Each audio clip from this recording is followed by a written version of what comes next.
This is the beginning of the Woodbridge Conservation Commission meeting, March 6, 2025 at 6:10 p.m. And we're going to start with a very brief quote, because I think it will help inspire us for the evening. It's by Mahatma Gandhi. Earth provides enough to satisfy every man's needs, but not every man's greed. Short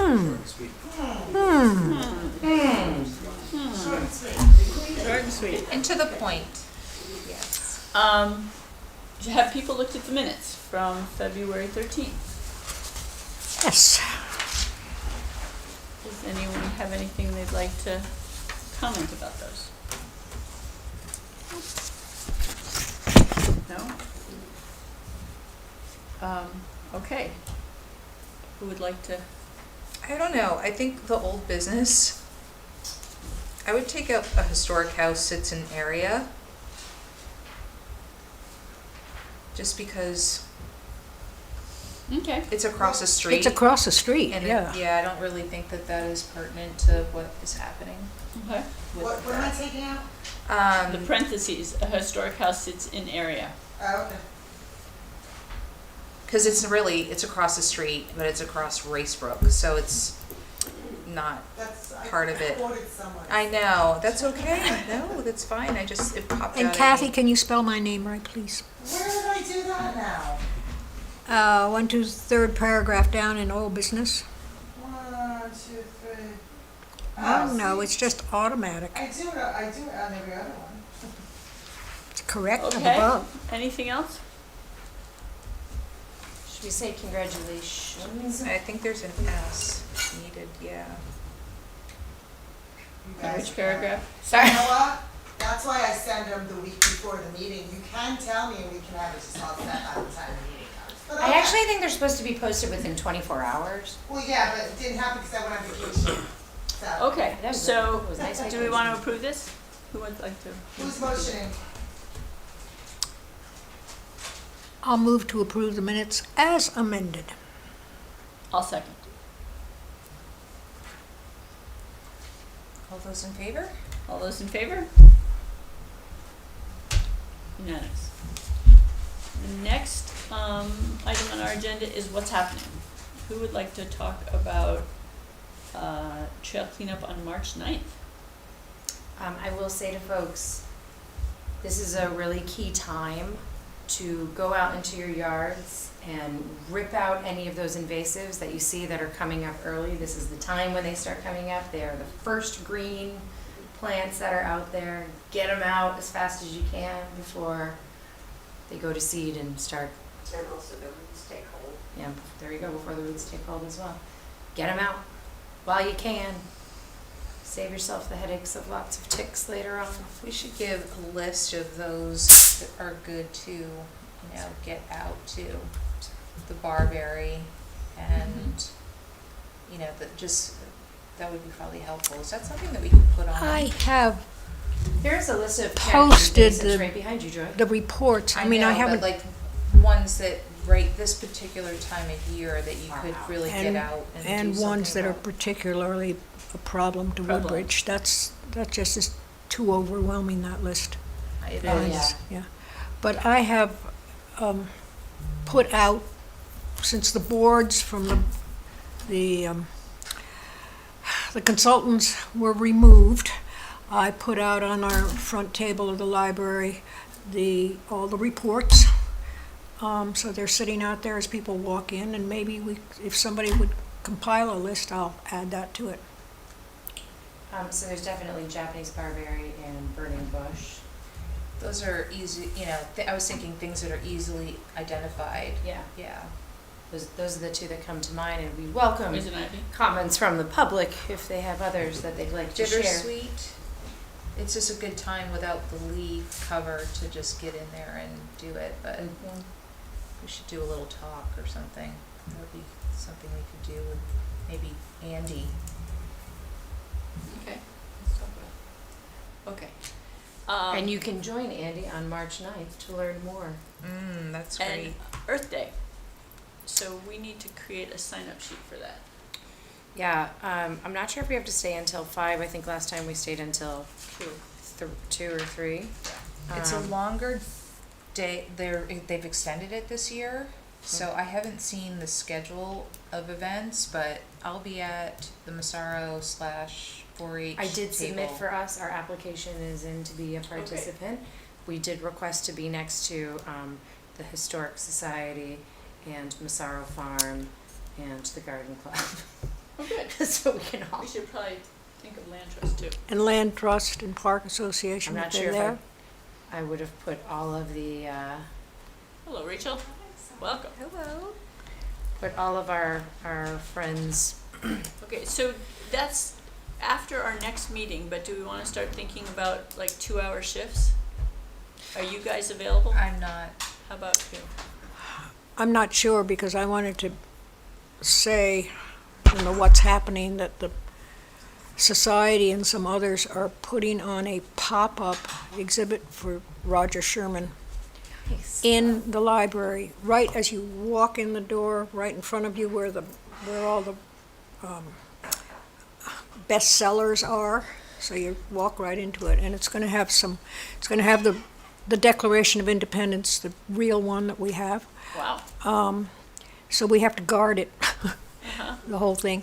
And so I might be able to swing over for an hour or so, but that's going to be going on. I'm going to have to be part of that. You're policing it. We're policing How about, it. Are you around, Ben? It looks like it. I don't see anything on my calendar for that day, so You'll be there I'm the whole assuming day. it's open, but yeah. So I can take a shift somewhere Okay. in there. Diana? Yeah, I'm planning to be there. I can come down. I did request that we have tables and chairs that they provide us this time, so I think we only have to bring our pop-up. Okay. So I would say, it would be my recommendation, if people don't mind, that we do like, you do like the first half and we do the second half of the day. Maybe that'll give us some more coverage if we can. Rachel, are you around for the Earth Day event? Yes. Great. Sign me up for sure. Okay, and welcome. Thank you. Well, I think Val probably isn't going to be available, so I think it's. Maybe we can see if Four of those us. students want to join us Oh. as well, Sophia and Nikki. That's a Be great sure. idea. Yep, they have the science fair this week. Good luck to them and all the Amity competitors. Yes. Looking Okay, forward to so- see them next week. Do you have a preference of what time of day? So I was saying maybe like the 9:30 to 12:30 shift and then the 12:30 to 3:30 shift, because I don't know if we really need to be there that long. Better at the 9:30. Okay, so Sharon and Diana at 9:30. We know Ben is, I can do 12:30. I was gonna say Ben is more of an afternoon human being. Great, You're okay. gonna say I'm great. And we can get one student at each of those times, maybe? Yeah, we'll ask them to join us or somewhere in the middle. Okay. and if, depending on our setup, I might be able to Sneak over for sneak a little over bit. if I get Okay. enough of the And people that Barbara, I you need. might be able to do a And little the same, bit of it. likewise. And we might have to set up before, or does it start at 10? Well, it starts at 10. Okay. Yeah. Then we're good. But do we have something on here about Earth Day later on? So then That's Tim later. wanted us to speak about the next day on Earth Day, and I think we have an email to that effect. I'm doing a hike at Massaro for that. So you're doing the hike at Massaro. He'd Mhm. like one of each of us to To be do at a hike? one of the 3 hikes That's very cool. for that day. So you got me down for one. Okay, so I haven't given him the details yet though about timing and where to meet and all that okay, jazz. so we have some time before that. Barbara, are you up for any of that? There's Eldersley and I think Alice Newton, I think are the 2 other hikes. Sure. Which Are- would you prefer? Or did Ben, do you have a preference? Oh, go ahead, Barbara. I guess I can do either, whatever, if you prefer to do one. I was gonna ask, are kids allowed? I mean. Yeah, Oh yeah, this Oh, is a yes, kid-friendly I event. would Oh, think so. okay, yeah. So I don't think I can commit everyone yet, but I could try to join, one of them. Okay. We'll bring the family along. like maybe at Alice Newton, That's probably an easier hike for the Yeah. kiddos. We've done, So maybe so what was Eldersley it, for something Eldersley? new. yeah, we've done all of those quite a bit, so, I mean, Eldersley's good. So what are the 3? Eldersley? I think it's Alice Eldersley, Newton. Alice And I'll Newton. be at the farm. And And I'll do the Massaro, farm trip, yeah. So do you have a preference? I don't know, well, yeah, we'll have to figure it out. So between you and Barbara, do you want to figure it out? Yeah, you decide one, I'll decide the other. okay, sounds good. Okay. We'll probably join wherever you go. With the kids. Good. They'll distract each other. That's I'm good. talking about. Okay, anything else that we need to talk about? I want to get to our guests pretty quickly, but I'm going to talk about the statute a little bit, maybe, but I thought towards the end. It's written here as item number 4, but I think we can push it down if Sorry, people just are okay one with it. thing I wanted to bring up real quick. About the seedlings that we have here for Earth Day. So I looked online and I know last year our seedlings were Meager. hard to identify in their state. So they do have an option with the National Arbor Foundation to get bigger ones. If we were interested, they are a little more expensive, but we do have some budget that we need to spend. And one of the earlier pollinators and earlier bloomers is the redbud. People would like redbuds. I think. Yeah, I think people really would. They like redbuds and dogwoods more than maples. Mm-hmm. Yeah, so I was looking at getting some that are, about 4 to 6 feet high. So they're more mature. They would last longer, be easier to identify in your yard where you're putting it. We could invite people to sign up earlier. We would get about 50 of each of those. And I think when I looked online, they're a bit more expensive. So somewhere around like $12 to $15. Did we get any feedback from anybody about whether they, I think we Were did, but successful? I think they were tricky. They were not. Well, I didn't have unfortunately, success. last year when they arrived a week later than they were supposed to. It got stuck. If you recall, there was like maybe a storm or a bridge that went Right. out. Yeah, something happened, I So there remember. was some big thing that really stopped transit up to the northeast for quite some time. So they sat in the, Yeah, so they said, by the time they got there, they said they were still, alive and they'd be fine, but I can't verify when people put them in the ground, so that is yet to be seen. Also, they were much younger plants, so, hopefully they survived, but, anybody watching who wants to send us pictures of their, young Their tree seedlings? saplings, would love to know. But I'm recommending that we get ones that are a little bit bigger, so if we Yeah. like that, then I can think get that's a online great and strike idea. while the iron is hot, so we can order them I think it's a faster. great idea. Yep. Okay. And so I think it was somewhere around $1,000 is what we were looking at, and we have that budget that we haven't spent. And I'm not sure also if we need more maps. we're okay right now. By the end of April, I'm not sure whether we will be, because people are gonna start Well, let's order some grabbing more. them. I can speak to them about it. I'm not sure who orders them, but I'll find out Tanya can help us. through, Okay, great. yeah. And Thanks. we also want to create a quiz and stuff for people to do, or something of interest. Yeah, so I think, did somebody have the Val. quiz from Val? Last year was really fun. It was really engaging. But I think we need Yeah. new questions. We could keep some old, add some new. Maybe we can brainstorm that sometimes. Yeah, and actually, maybe we could make them relevant to the sites, the historic sites that are gonna get their signs up there. Oh. Or maybe like a conservation scavenger hunt around that greater area. We could like identify different things that matter, Mm-hmm. especially for great this group. idea. And then Yeah. they come back and they get something for it. That's a great I know, idea. cliche, they do it everywhere, but it'd be fun. Rachel, that sounds like a great idea. I couldn't come up with it. I may go to the library and ask for help. All right, well, do you want to come up with a tentative thing by next meeting, and then we can decide if that's going to be doable? Okay. Well, we'd have to have it solid for next meeting, because then we have Earth Day after Right, that meeting. okay. Yeah, that's fine. So you can call and consult. Okay, so, we have a bunch of new business, but we have 2 or 3 people here to share with us the findings that there may be some birds, creatures worthy of conservation and endangered, I'm not sure those are the right words, at the Woodbridge Country Club property. Species of concern. Species of concern. So, would you like to come tell us about that? Is there any questions we have? Well, I'll start and then I'll just start because I guess.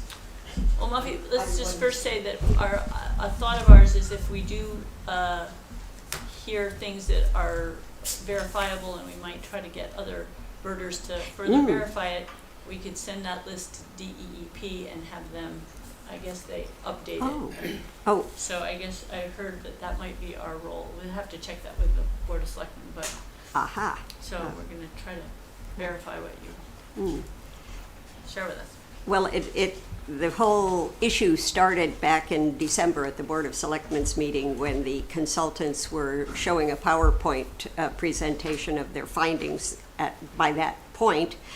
And on one of the slides, I was just surprised to see that it said there are no state or federal listed species, in brackets, endangered, threatened, special concern, end of brackets, or critical habitat within the project site. And I snapped a quick photograph of it because I was just so surprised, and I thought that doesn't sound right because I know people have talked about these very unusual birds that are seen over there. So at the open house on January 29th, I spoke with one of the consultants, Chuck Coursey, who had been having meetings with people who live around the neighborhood of the country club. And he looked at this statement, which I still had on my phone, because he sounded as though he was very surprised that there was something that was questionable. And I told him that I would get a list of the birds. And so when nothing happened for a while, and then when those boards showed up over in the library, I thought, well, I'll bring the list of birds that had been supplied by Nancy and put it there so that people can read it. And then I learned from Barbara that the list was not staying in place. It kept disappearing. And I emailed Mika and asked if he had an objection to the list. And Allison answered right away. This was at the end of February, and said it was removed only because she was under specific directions to make sure that only materials provided by the consultants for the display were to be there, just to make sure that the residents were receiving all of the same information as they did at the open house. She said she would follow up with Chuck and said it was in no way an objection to the materials that I had put over there. And so she said she would follow up with me, and I have not heard anything, and as far as I know, this information is still not allowed to go near those boards wherever they were placed. And I was hoping that you all might be able to intervene, so to speak, so that when they have their next update of material for residents to see at their next open house, that perhaps at that point this information on the birds could be included. So now I will turn it over to Nancy Clark, who is the person who supplied the list of birds when I called her up and said, "What have you seen over there?" Thank you, Muffy. Thank you. Yes, thank you. So I think you have to identify your address and where you live. So my For name is the- Nancy Clark, and I live at 46 Rimmon Road, Woodbridge, Connecticut. And actually, I was thinking right before I came over here that part of the confusion, I think, that Muffy was just explaining about is that that item on the board said, there was no endangered or threatened species on the property, but I think they're talking about plants. Because it was a golf course and they wrecked it and put in the greenways and everything. So I think that's the confusion. I mean, they can't be talking about birds because I've seen half of the birds on the property. I think that they're basing it on this database that Connecticut has that is probably incomplete.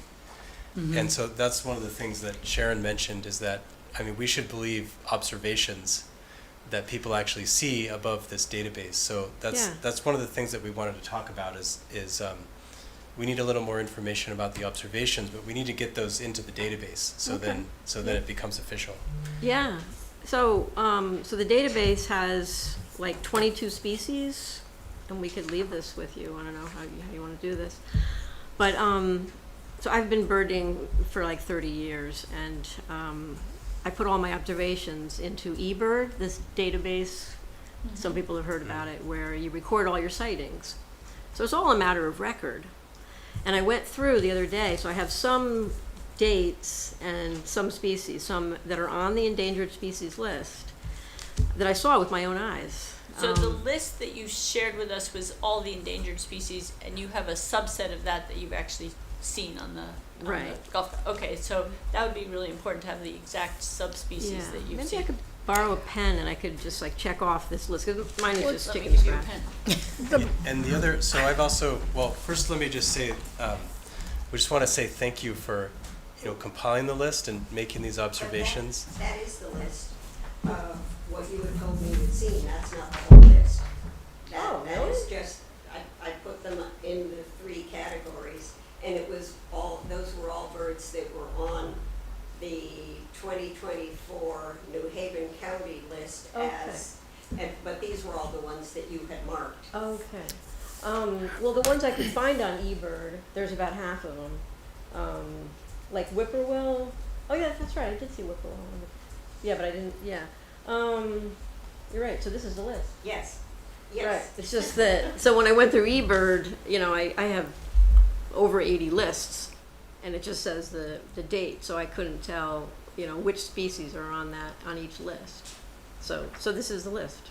So Like it's- let's have you, I don't quite understand what you're saying quite yet, so tell us what you've seen on the country club property, and I guess if you suspect any of them were there just migrating through, Yeah. or whether they were nesting is. That was the point I wanted. So I've been in contact with some deep biologists about this stuff, and I've actually showed them the list, and they also said they looked at eBird, maybe even they saw your eBird, and they said we see people putting these birds on Oh, good. eBird, and so but one of the important things they said is it's important to figure out kind of what the bird was doing. Was it was it flying overhead 200 feet above and or was it actually using was it on the ground and pecking around, or was it and also so I think eBird will capture the time of year, right, or the date.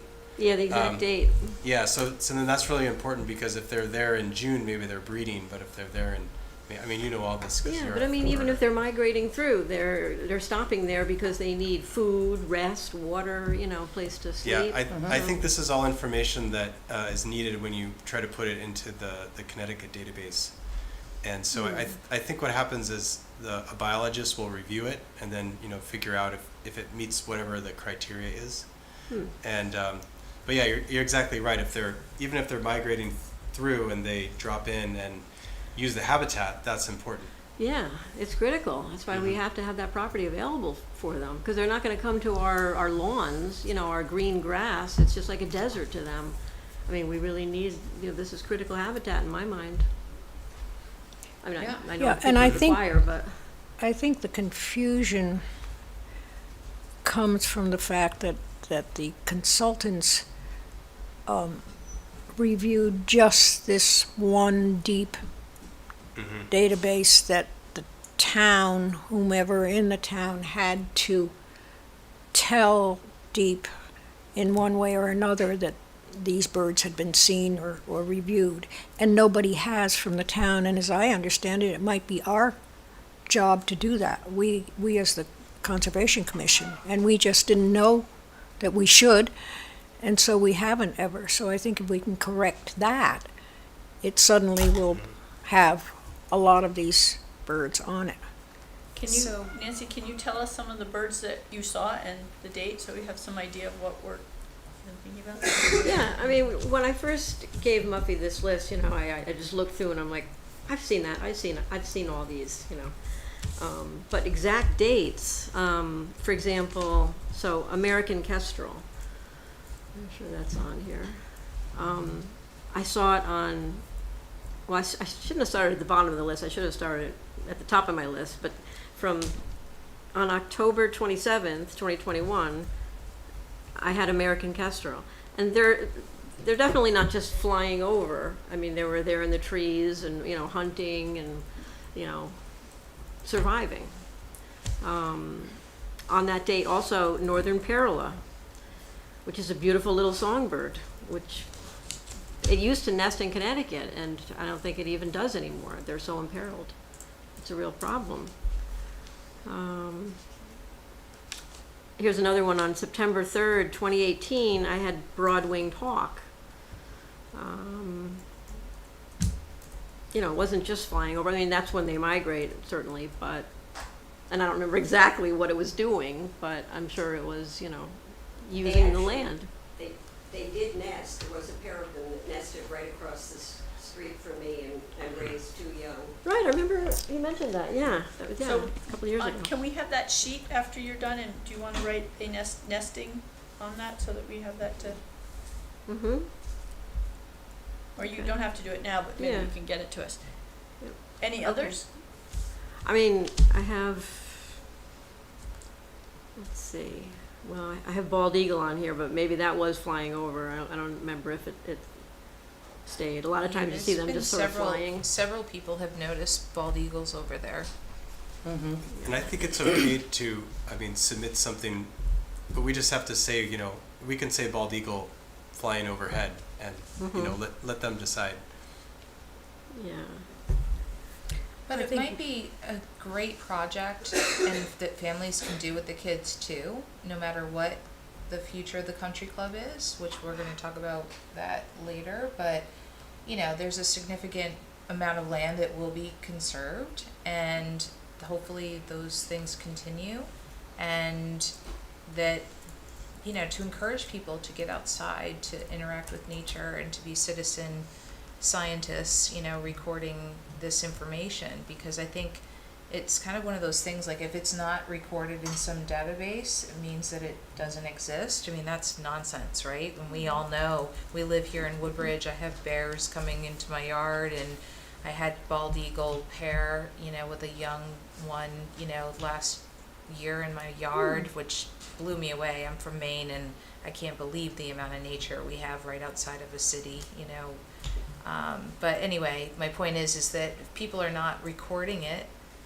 then you can see how difficult it is when these kinds of developments are going to come up, that they can just dismiss, well, there's no report that says that Yeah. there's anything significant here, and there is. Yeah, but there really is, because eBird has all of the data in it.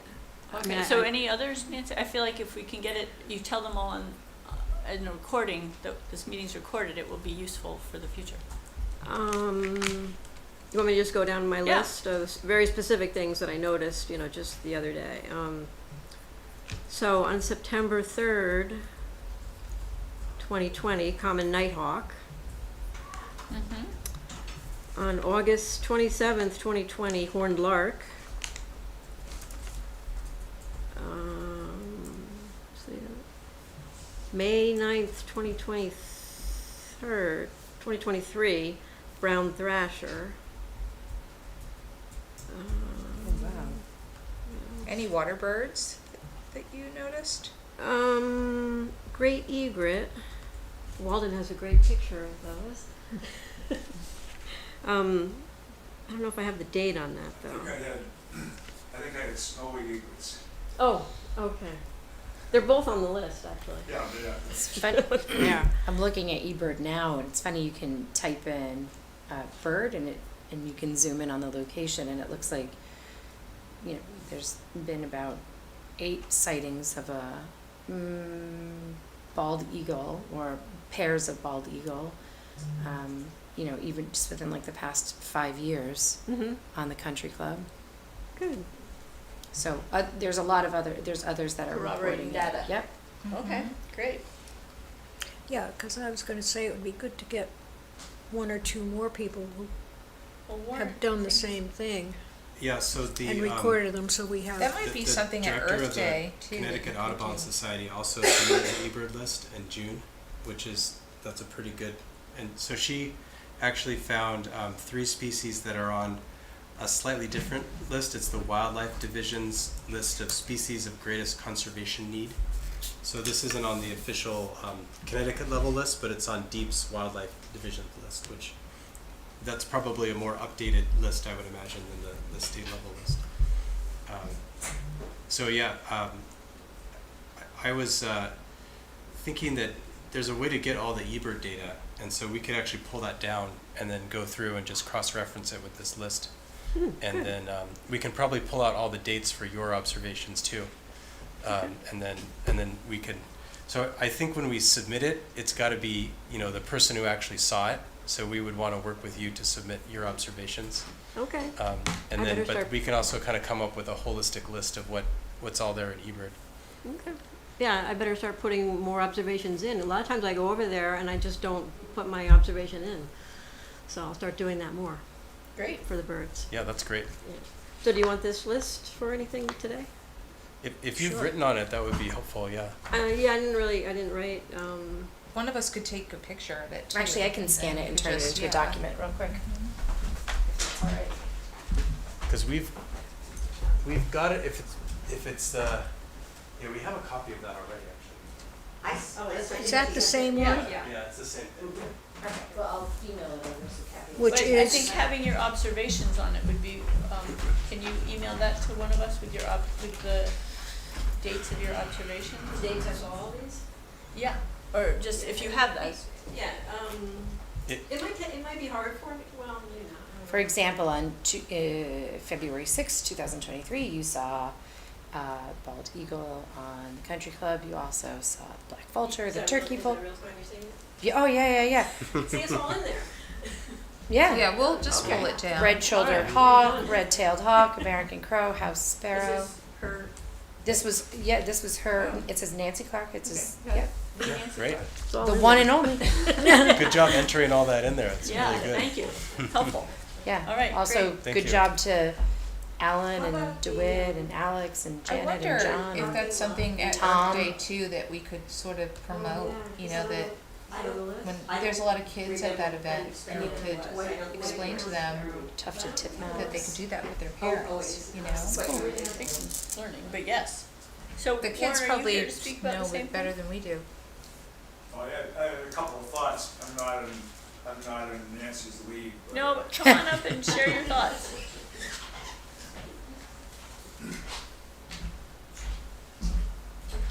And state your name and where you live. Walden Dillaway, 1196 Johnson Road, which Right is there. 6 houses away from the corner of the country club. My sophistication is such that I I don't even have eBird, but I have been bird watching for 70 years, and the old-fashioned way of doing it was to write it down and the date, first date you saw the spring migrants. So I have several years of arrivals of all species at the country club, which is my everyday spot, at least during migration. Certainly not in this winter, but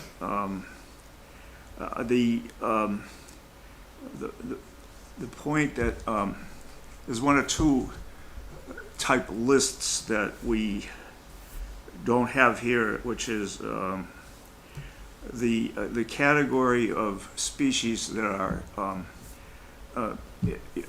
uniquely require this kind of a Habitat? habitat. Yeah, it's a unique habitat, and it's as you all know, is vanishing in Connecticut, and so even those birds that are not on the list of special concern are actually, if you think about it, at greater risk of disappearing entirely because of their unique needs.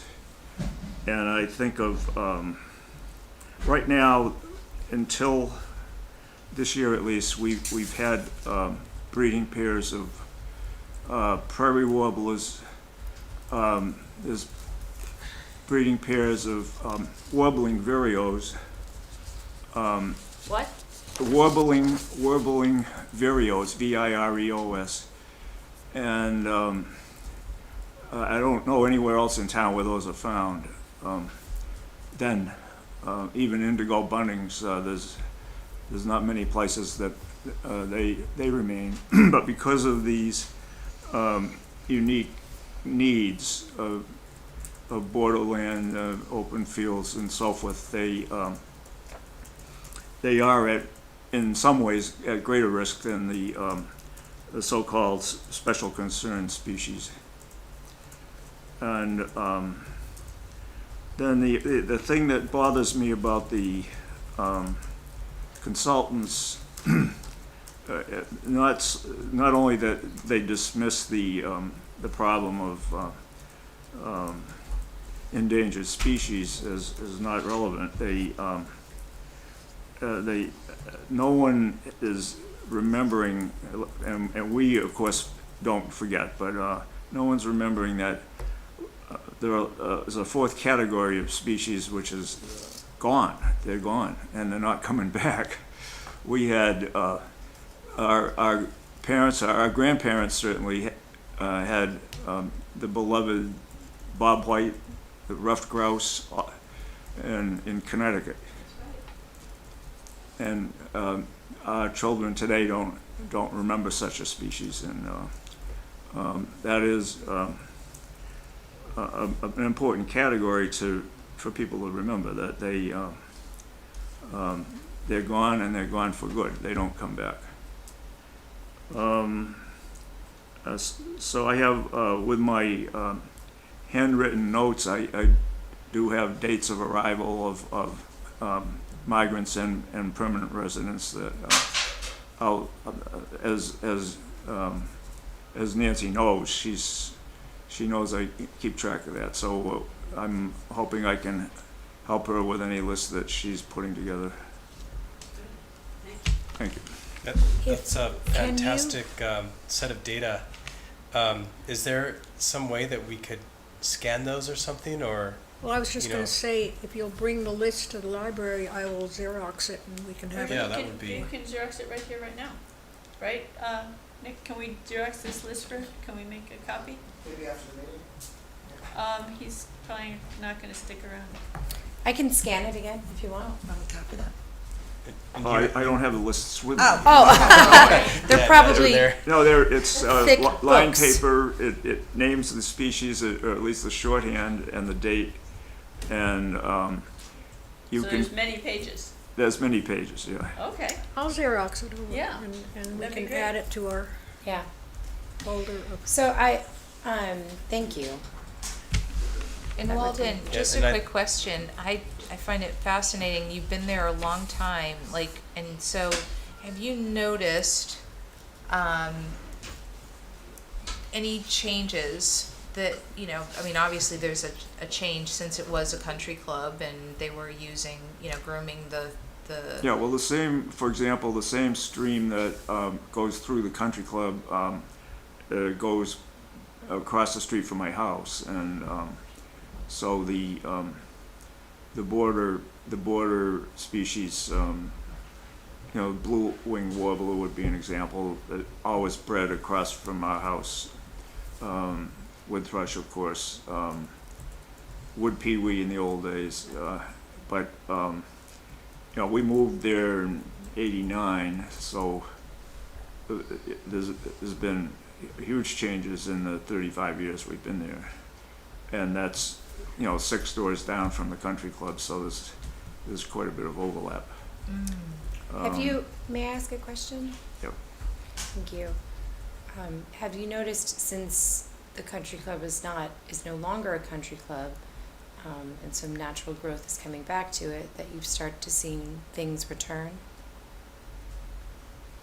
Well, certainly, the example I gave of the prairie warbler, that would not have been suitable. A golf course wasn't suitable for a prairie warbler, so you could say that that's, even as I'm saying that it's at greater risk, it was added since then. But the warbling vireo stays in the treetops around the pond, and that would have been there then. That wouldn't have been affected by So- golf. I don't know if you've seen some of the plans, but there's 4 different possible plans, and there's gonna be variations, and it's gonna evolve before anything gets decided for sure.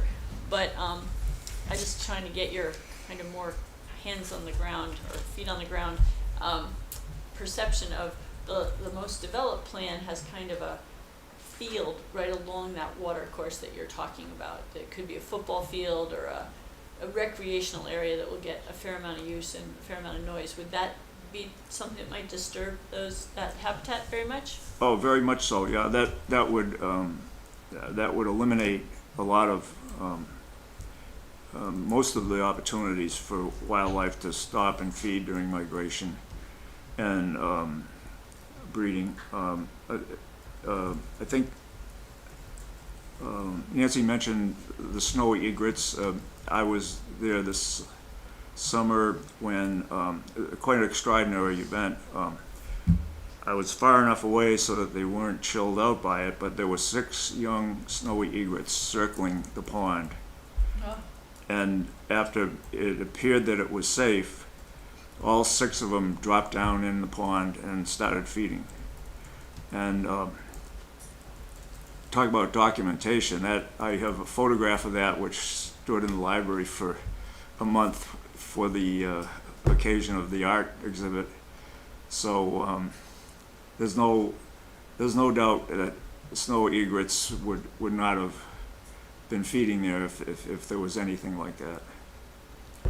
Thank you. So where we're leaving this is that, Nancy, you're gonna compile, or we have her list, so she doesn't have to do any more? We have the list right here. I think she was going to give us some additional notes on what she recalled Okay. seeing, how long they stayed, what they were doing, etc.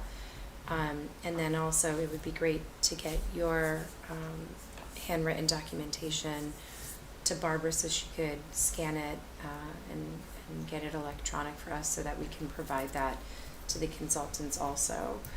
And I just have a question, if you, Please. do you write any notation like migrating, nesting, anything like that on your notes? Well, I know by the date. Well, maybe you could inform, I could enhance all these notes. I know what I meant. okay, well, but that'd be great. My because- shorthand is short. Okay.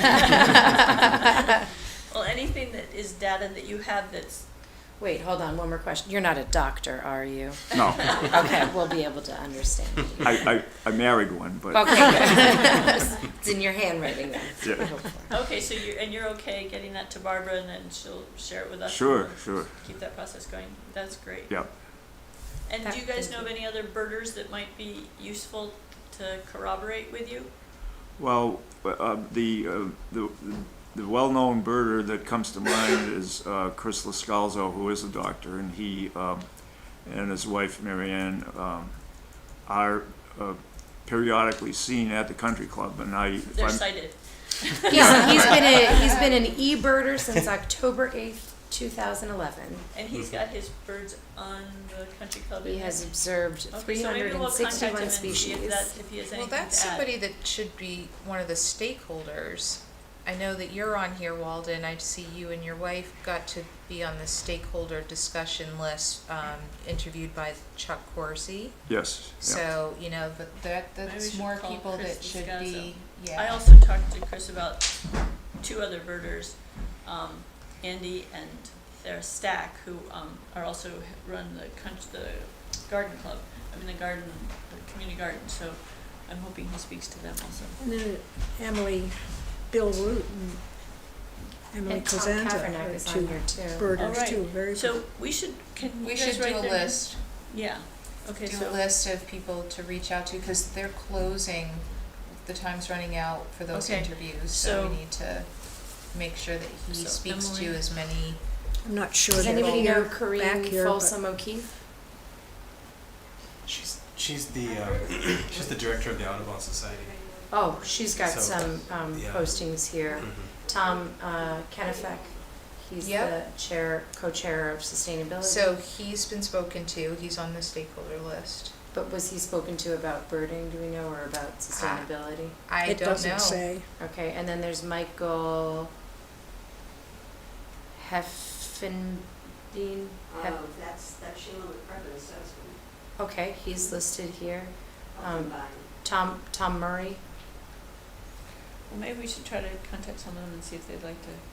Nancy Clark, Sarah Zagorski, and Janie Shapiro. So these are the ones just in this one block area of the country club that have some sightings listed. Maybe we could just send Well, an thank email. you very much. You know. Just an exciting postscript, the first woodcock arrived today at the flushed him by the pond. Oh, good. Nice. That's another good bird. By the pond. Fantastic. Well, thank you Thank all very you much so for much. showing up. Thank you. Thank you.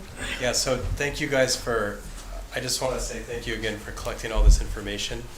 I think it's going to be really important and useful. And I mean, I personally have great respect for birders, so I used a lot of data that birders collected, and so I know that you guys really know what you're talking about when you see the birds, so thank you. Okay. So,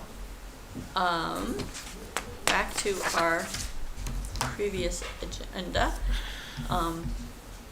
Trail access report. The Woodbridge Conservation Commission statute reflection. We're gonna do that at the end. Oh, okay. So the trail report, there's nothing to report except that we were supposed to meet about this, right? Yeah, At the Tim- Board of Selectmen, but Tim was out of away, town, so we asked. and we had some sick folks too, so we It's gonna be should, at it's scheduled for I the do have March- something to report on that. Ironically, while I was away at this conference, I was at the Green Schools Conference, and there was a presentation done by the Public Trust for Land and in partnership with some schools in California who were doing natural playscapes for schools and depaving schools in California. There's a great article on it.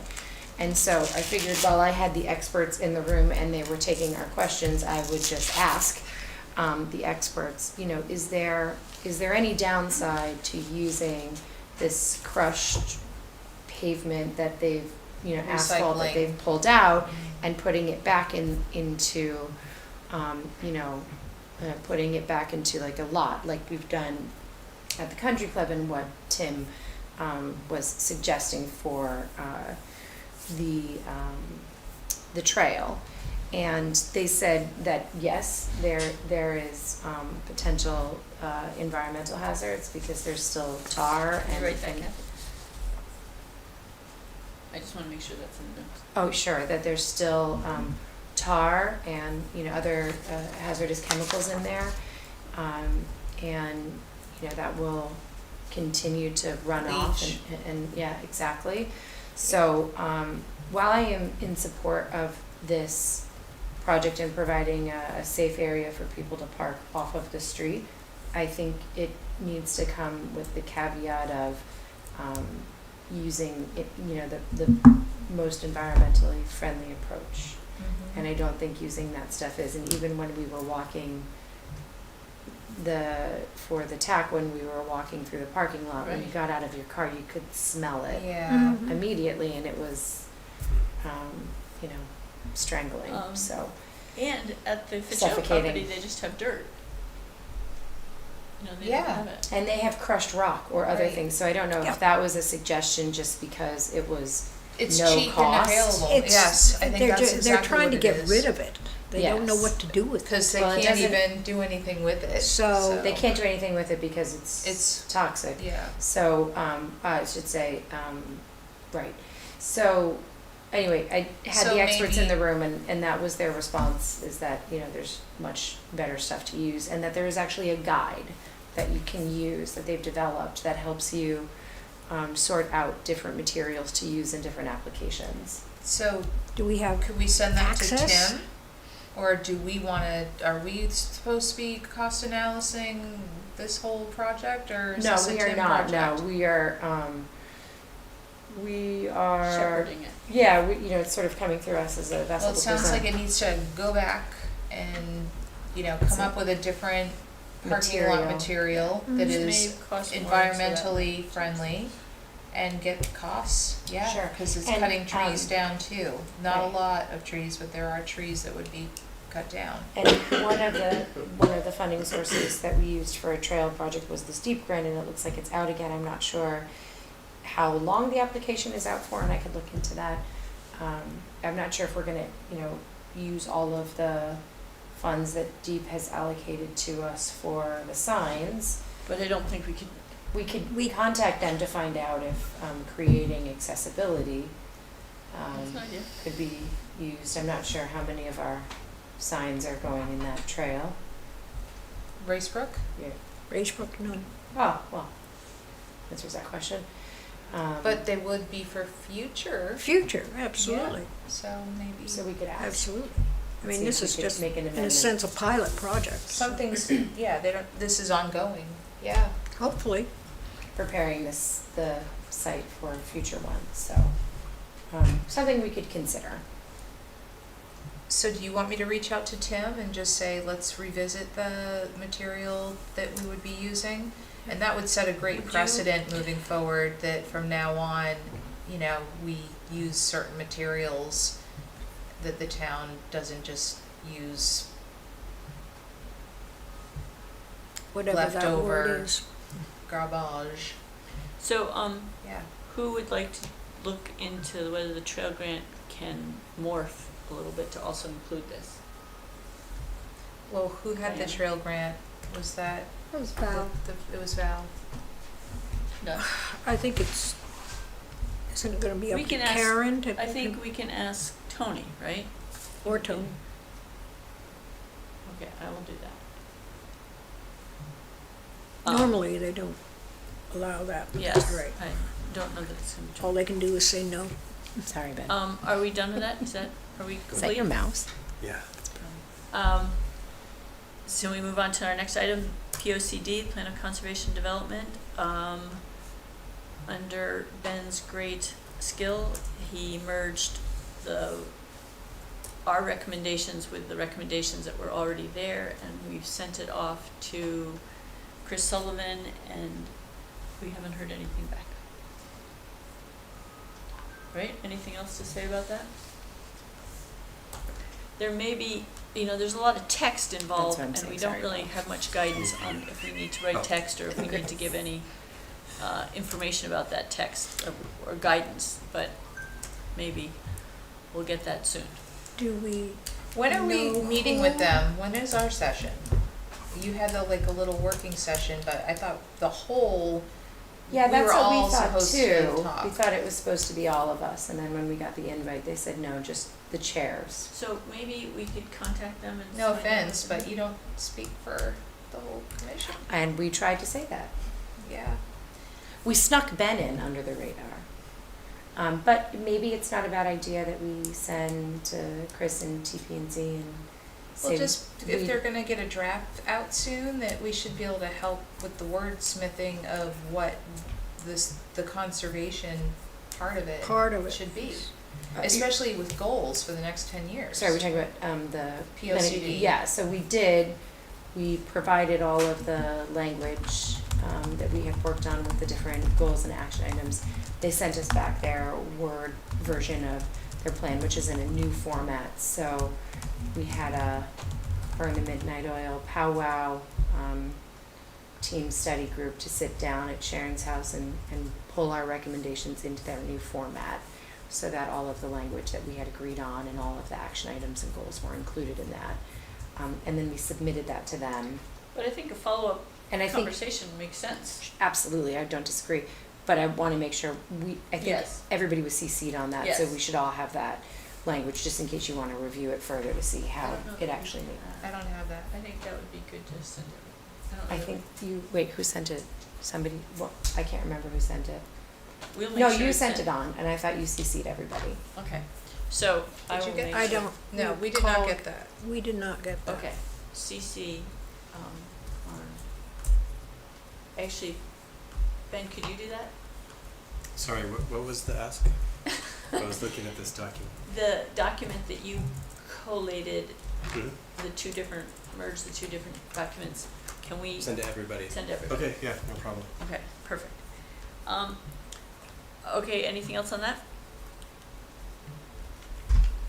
No? Goals for conservation, past, present, and future. Finalize actions for goals implementation. I think, Joy, you were the one who have that, an idea, and can we keep this to 10 or 15 minutes? I'm actually gonna skip it Okay? because I think that we need to get clear on, as a group, we might need a working session or something, but, you know, based on what comes with the POCD, and that we have some focus areas of what we want to do. And, you know, I have thrown some things out there, we have some ideas, but I think that we need to, as a group, define those things, and knowing that we have 4-year terms, like, what are some things we could really kind of like make an impact in that chunk of time? Because, you know, a year goes by like that, as we know. But I think that if we know that we have momentum now with the signage and getting that going. I think there's a real opportunity where the housing committee wants to become a housing commission. I think that that's a huge project and opportunity for us to get, not demand, but to strongly encourage that conservation and housing become partners, so that anything that goes forward from now on about housing in this town works in concert with conservation to build that consensus, so that those decisions are fully vetted, and that they're not kind of in their silo and we're not in ours. You know, I think that would get the whole town to have a lot more confidence in what those decisions are, and I think that would be a huge gift, quite honestly, to the town, for us to be able to accomplish that. So I think there's an opportunity there, and that would create quite a bit of work. So I don't know if that becomes a subcommittee or what it does, but I think that that's a goal. I You know, think there's pollinator pathway, there's, you know, there are like other projects that I think that we could do, that we just need to kind of within those projects kind of come up with a timeline and some, you know, goals of what we could do. It sounds like right now we have the Woodbridge Country Club and the POCD, and once those are gonna wrap up sooner than Just a couple we know, months, yeah. then we'll have some open space to start. So we're gonna table this until then to kind of create Yeah. a working plan. And partnerships like we had talked about before too, with the land trust and the trail, I don't know all the names of the different organizations, but I have a list of like 20 different partners just here in Woodbridge that we could be working in concert with them. And so we might together, for instance, I've been looking at a lot of other towns' affordable housing plans in preparation of having a discussion with the housing committee, hopefully soon. And the idea of what they've been able to do in their towns to truly protect their land, then it's no longer an issue, right? Like, it's part of the reason why we're here, right, is that this land was purchased by the town, but it was never put in true protection. And that's true about Fitzgerald Tract. There's a lot of areas in town that it would be like sacrilege to build upon it, except that it's not protected, so it's not safe. So I think if we were working together with all of these other groups that feel the same way, that we would be able to get grants, and maybe we would be able to come up with some creative ways to to protect those lands forever, you know, that it's no longer a fight. And to that end, the chair of the housing committee sent me an email that I couldn't access the video, but there is a video associated with I it. And I watched sent it. it all on to all of you. I did a deep dive from that housing committee meeting, and she made that recommendation, and that's why I reached out to Mika to see if we can get a meeting, but, Okay, I just want to let everybody know they have access to that and might want to look at it. so, everybody does, so Litchfield County has. Are we not going to talk about this one? No, it's just as part of the project of what we could do, but just the video, I don't think anyone got that video either, Sharon. Yeah, I You didn't not- see you the didn't see video. Yeah, I anything didn't see a else. video with it either because but I was told it was because I wasn't operating on a computer, so. So you go on, I'll send everybody the link, but you go on the she wasn't clear even in the meeting, I had to do some digging, but the Litchfield, County, they have a website, and then their housing committee and their conservation commissions have worked together, to come up with what affordable housing and different projects would look like, and they've been very successful. So she had mentioned that in the housing committee meeting, and I jumped on it to see what that was all about, and it is really interesting, and I think it's something we should absolutely do here. Okay. But anyway, I'll send it to you because Great. it's neat what they've been able to do there. Before we continue, and I may be alone in this, but I think this whole thing about birds of concern and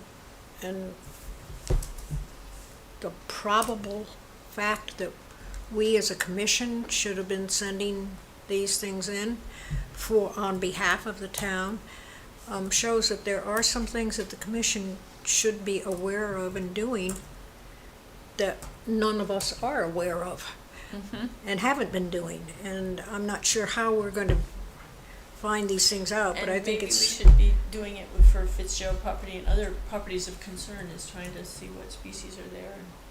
Well, not only that, but I think that's an example of the fact that the commission may have other responsibilities Well, we're gonna that go we've through never this even heard of. statute that it doesn't specifically say But that doesn't specifically say that, right? Right, but we're trying to conserve this town, and it's a key factor if there's. And you have to know why you're conserving it. You're not just like, because. Oh, You know yeah, what I yeah, mean? no, Like, no, no, you know, of people course. wanna know, and so to your point, how do you become, you know, sort of subject matter experts on what is significant about a parcel of land? You know, when involves water and watershed, that's kind of an easy one. But when it's more complex, when it's trees and birds and insects and Got it. wildlife. Okay, I think we should move on, because we're on 3 of 10, and then we have 5 other things. So there. there. So anyway, can we just have that goals to just be ongoing, and Yeah. that we can like work that out and figure that out? Okay. It's gonna be a It's evolving gonna be process. a project, yes. Diana, number 4, Woodbridge Country Club TAC update. Sure. Sharon and I joined the TAC, the Technical Advisory Committee, I can't remember what we're called, for a site visit at the country club. There were several organizations that were there while we were there, several other committees represented while we were there. The consultants asked again if we could provide them with any of the deep reports that highlighted the species of concern. They said that they couldn't find any of those, and so we were looking for the report from, was it David Irvin? Yeah. Yeah, I don't know, I don't think He did a presentation for us where he had a list of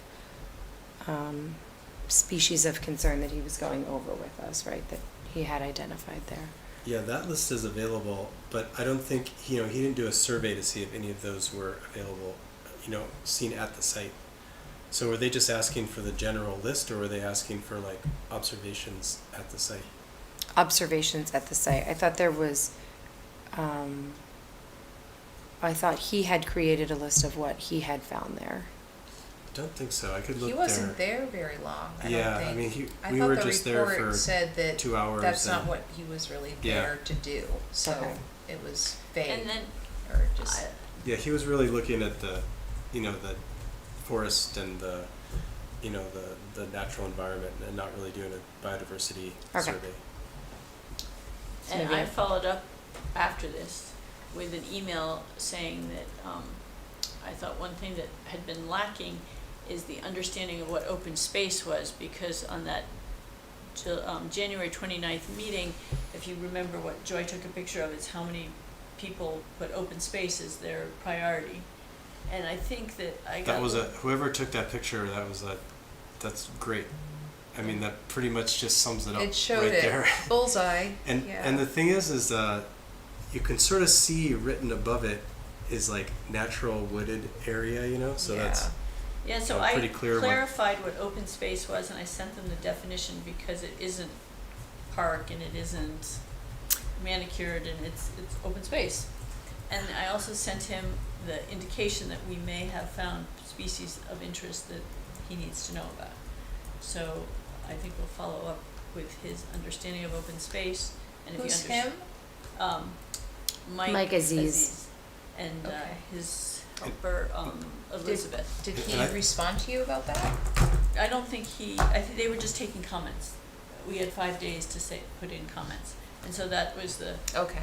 two of the things that I thought had been kind of misperceived in the, Cause open Well- space, people think that is, Protected, and it's not no, necessarily. what they don't even, open space could mean, well, there's a whole Ball definition fields. of Yeah. open you know, they, space. they don't know what it is, so. And in addition to that, I don't know whether, well, I So know you that have a definition Joy- you sent him? saw that, Definition but of open space for purpose of Recreation? CGS section 323 meets one of the following criteria: being protected from development by conservation restriction held by a qualified conservation organization, being owned in fee by a qualified conservation organization or water company, and to be restricted to minimize or enhance the conservation of natural and scenic resources, to protect natural streams and water supply, to promote healthy soils, to promote conservation of wetlands, beaches, and tidal marshes, to enhance public outdoor recreation, and to preserve historic properties or agricultural lands.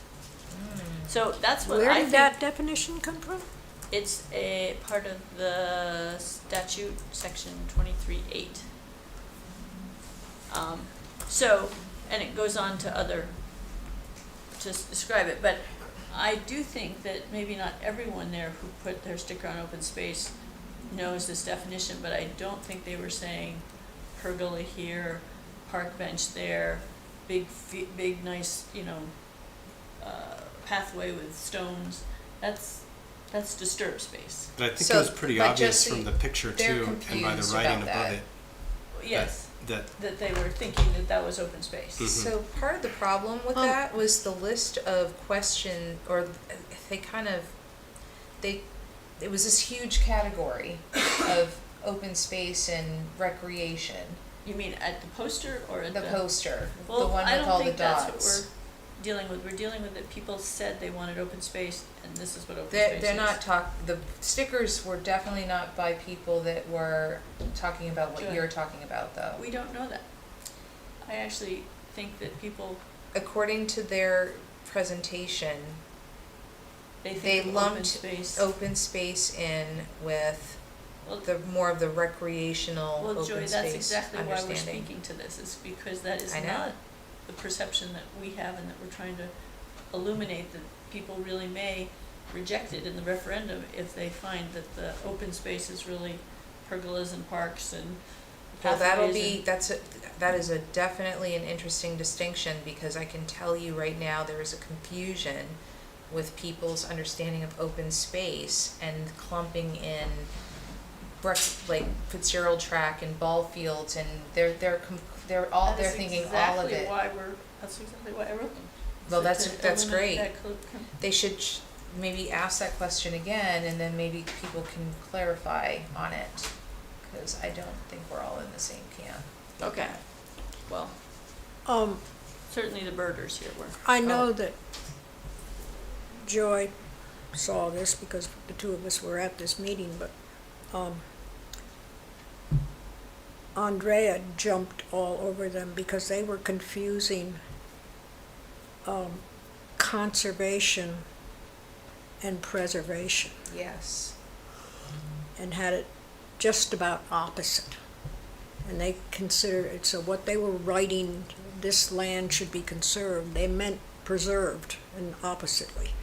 So that's what So hopefully the this email to definitions of them- all these things are very, very vague to most people. I mean, they're not, they, as you say. That's what I mean with that they poster. thought- That's the same. Everybody confusion. thinks that Fitzgerald property, because it's open space, is preserved. It is not. Right.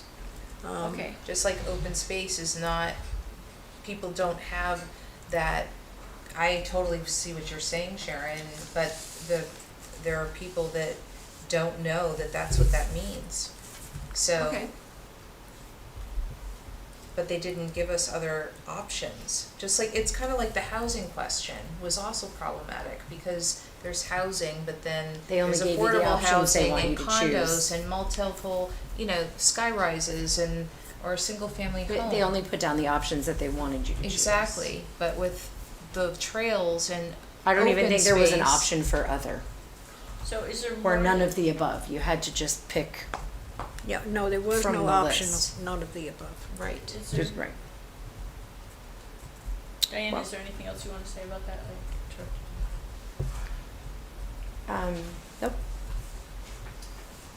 No, it was a icy cold walk, but it was nice. We pointed out the nets that were still up there, that need to be taken down, which, does that automatically switch us into our next topic of Ben? That was a very smooth switchover. Okay, Thank you. So- we're skipping over one thing that we'll come back to after Oh. that then. It's okay. Sure. So this should hopefully be quick because we've talked about this a few times, but just to kind of give you guys the background, there's been 4 different reports at the country club and by various agencies, and all of them gave different management recommendations.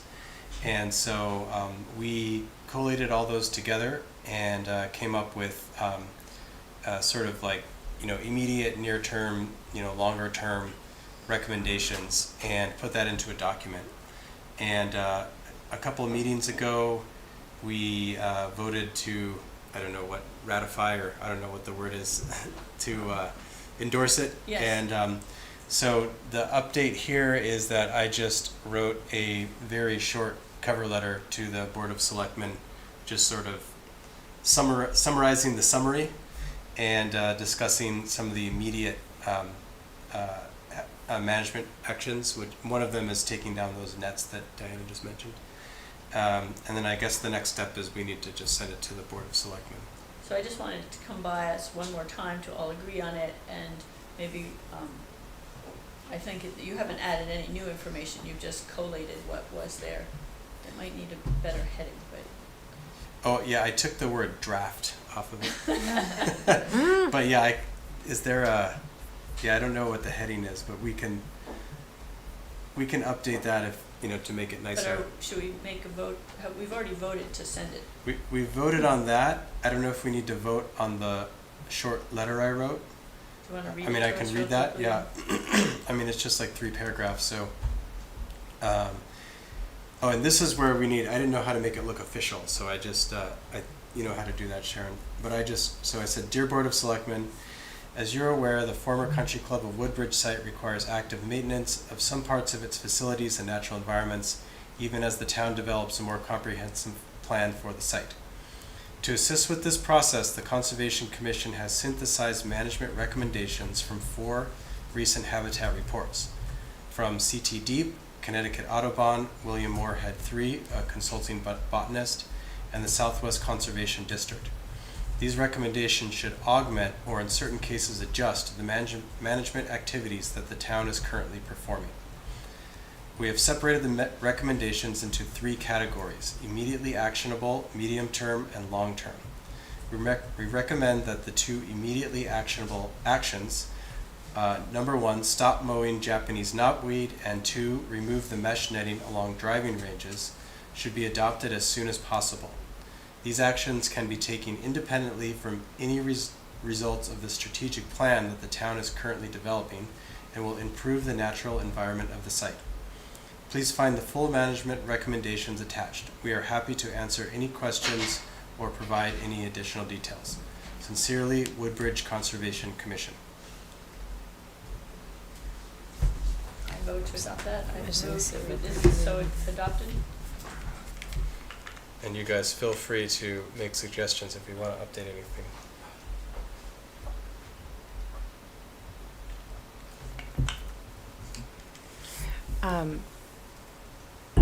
There was something else that he had suggested, he being David, something about like the I'm gonna say sporadic, like zigzag mowing. Oh, mowing, yeah. Yeah, so that it wasn't like in a Mhm. in a straight line, because that was something good for, I can't remember the reason why. Off the top of my head, I apologize, it's written somewhere, but I think maybe adding that Mhm. also, because now as we're starting, things are starting to thaw and they're gonna start to green up. That's probably a good one. Yeah, I think we had that in like medium term, but we could put that into immediately actionable. So the two, well, just because now, what they're getting out there, we don't want them to Mhm. start doing that right away. Do people Sounds agree, good. I agree. adding that one? Noted. Mhm. Just so that they don't start doing it the wrong way I again. so move as Mhm. Diana would like Thank to have you. amended. Does anyone Sounds second? good. I will make that update. Thanks, Ben. Joyce, I seconding? second. All in favor? Unanimous. Okay. So we should send Thanks, this to Thank you, Ben, for putting that together. Allison for the Thanks Board for of your Selectmen. suggestion. Sorry, what? We should send it to Allison for the Board of Selectmen to review it. Is that the best thing? Do we want it on their agenda so they vote on it? How? Yeah, so I think we send it to all of the Board of Selectmen and, Or does Allison do that?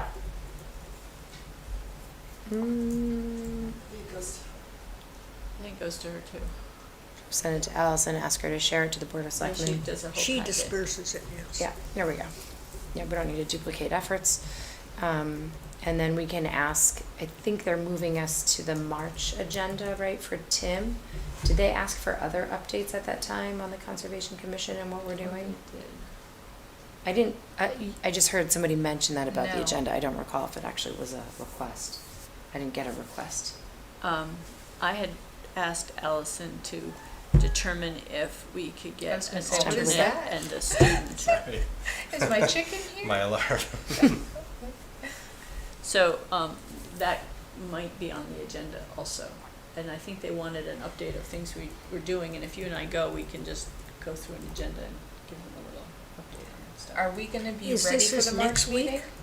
Well, I think Tim needs to get going if it doesn't go back. Well, I did find that document, and I sent Allison those materials for Yes. the previous time that we were on the agenda. So we have everything that Tim has put together. The only change we're asking for is now whatever. I'm gonna the reach out to him and just see, cause if he's now gotta go back to figure out materials, and all that for Okay. the parking area, maybe he will want to. Yeah, actually, Bump the that only other up. thing that we had outstanding from that is we need to, and maybe this some is a good better thing. pictures, maybe, huh? Well, I think the pictures are just dandy, but It was raining that day. no, he had more pictures in there. Oh, yeah. In his report. So I'm wondering if we just ask him to put together the letter to notice the residents. Okay. That's what we really need. And that is a draft letter that we would need to show to the Board of Selectmen. That's originally why we were going to the board. So if we have the draft letter to the residents, then they could have that too, and then maybe we could move forward with it, is what you're thinking? Well, depending on what happens when you talk to him about materials. For the- Right. Which will be a cost, which will be difficult for him. Yes. Okay, so Are we good with that? Barbara and I, the trail grant, I can speak to my part of it. I called East Coast Sign, I sent them an email giving them the basic idea of a 8.5 by 11 sign that may have multiple colors, that needs a barcode. They said they could do a barcode without any problem. They're gonna give me an estimate of what 12 signs with different, writing on each one would be. And I'm in the process of getting that. And I asked them to also help us figure out where the holes in the sign would be, if we're gonna need to put it on a piece of cedar wood. And I'm gonna call Warren to try to talk to him about a design for the sign in terms of what his knowledge is, and anybody else who wants to chime in on the actual construction of it, I'd be very happy to hear people's perspective. I can ask Jeff. Oh, yes. Great. Maybe we can have a little working session of trying to mock up something. Mm-hmm. Well, that'd be great. And then Barbara, you know about a lot of the historical societies written their blurbs, right? Yes, it's not too much, it's almost done. Great. Anybody that wants to see any of the stories or writing, they are going up on our website as they are written. One's coming in this week.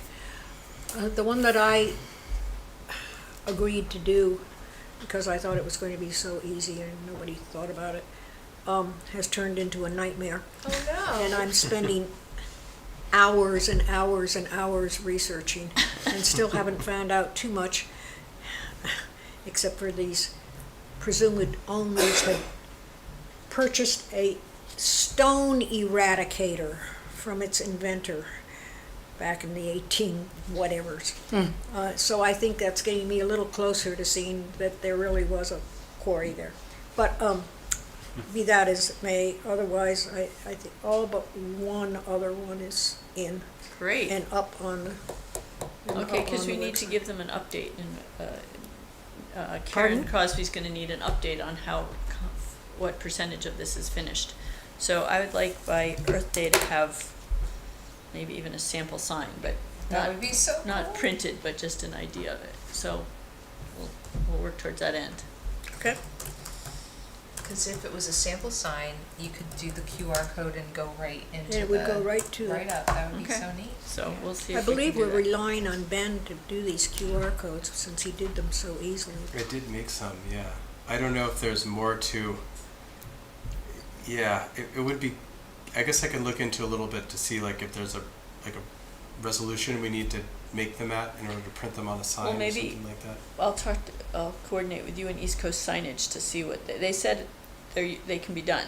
I don't know what that means in terms of what they need to have. Okay, from yeah, us. that would be good. Yeah, because I mean, I just went on a website that makes QR codes and just made one. So I don't know if more needs to go into it to actually put on a sign. Okay.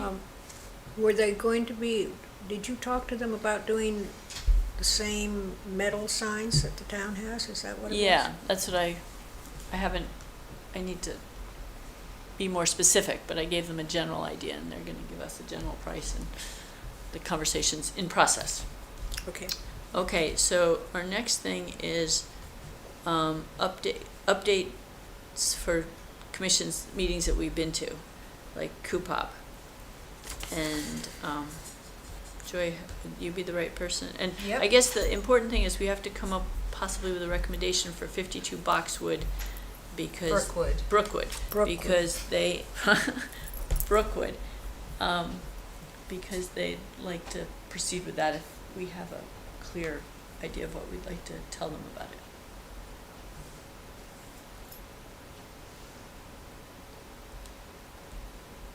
Okay. Well, I went to the Coopop meeting on February 24th, and they just kind of gave an update, where they were on the POCD process. They did their property recommendations, on the 52 Brookwood Drive. Did they officially reach out for the they were gonna reach out about, from Housing and Conservation officially sending something to the chairs They did. Okay, they did. Which one, for for what? Brookwood. Yes. Okay, and so I guess we can talk about that. But the other quick notes that I had from that meeting, was, the continuation of the police department site review.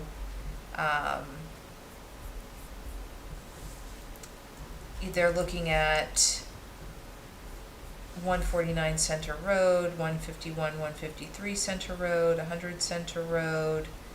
Are any of those, where are those? Can you, One of them Describe. is right next to so the one they're kind of zeroing in on the most, I think, is the, where the firehouse is now in the parking lot, and that there's woods behind that, that if they were gonna do some sort of a campus, of having a police station there. haven't they and- just built a building behind that? So that's in one corner. So this would be, how the parking lot is over, on the, I guess, Mhm. right side of it. It would be Behind that part? behind there. But this is very preliminary. Nothing's set in stone. They don't even know if they would consider doing a new build. And there's been, recent things with the center building, new developments as we speak that Diana could probably fill you in on, that, who knows? Pass. There's a lot going on. Also, if the price of lumber goes up 30%, it's Oh, gonna yeah. also be When less likely. Canada cuts us off from lumber, so stay tuned. That's all right. We can cut down all the trees on our country. And then mill them. The ones that they cut down, they can build their police station. That was just a joke.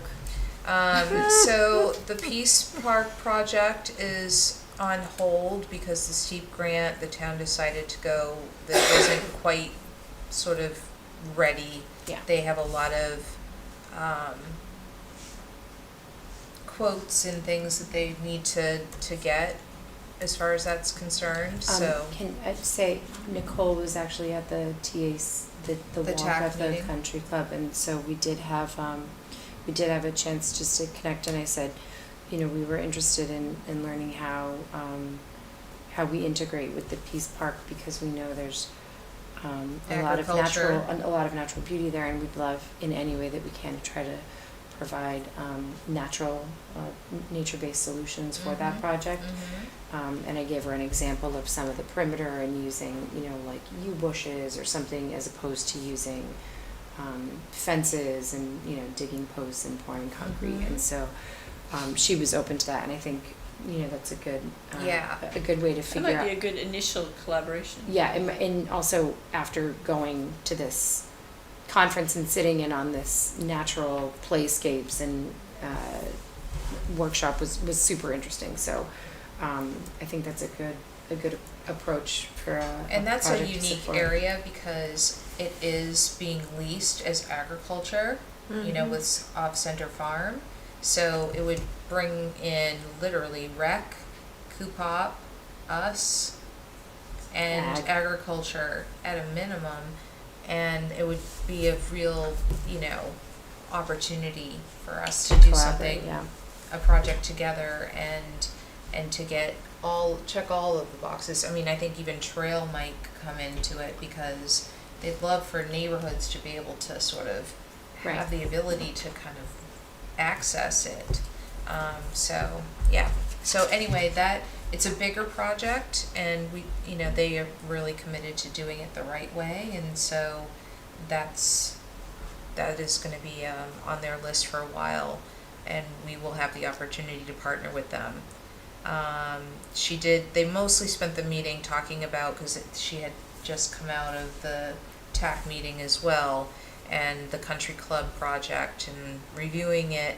They're doing all of their homework with reviewing the deeds, which there are many, and it's gonna be a stack this big, for the homework that they've been doing, reviewing all of the publicly owned properties in town. So, And do you have, what are their next projects? the next meeting, they're looking at 3 Bond Road and 95 Center Road, What is 27 95 Laurel, Center Road? the discontinued use of 27 Laurel Road. I think there are neighbors that want to buy the property, so And the next what's- meeting is March 24th. 95 Center Road Fitzgerald property? No, 95 is, 'Cause I'm Across the street. 94. Oh. Oh, it's 95. Right. 95 is that weird one that's sort of like on the corner near the A pond. lot of wetlands. That's what I thought too. But all they were doing is obviously going through the publicly owned properties in the center of town because the chief said specifically that's where they wanted to remain. And so they were like looking to see, you know, would it fit here? Would it fit there? You know, that Okay. kind of thing. But it's very preliminary, and as you know, I'm going to be going to all the meetings from here on out. Great. The next one is March 24th, and I'll report back on that. And last night's housing committee meeting, there were 3 meetings going on at once, so it wasn't live. And the recording just came on available at 5:15 tonight. So I watched the beginning of it, and I'm not comfortable reporting on that because I think there was a lot. Okay, so maybe next meeting you can report on that? Yeah. Okay, and any other, and TP&Z, there was a meeting, but there was no public hearing because the Fountain Street project was removed. Does anyone know what happened at the TP&Z meeting? So I watched that one too. Did you watch that? No, I need to.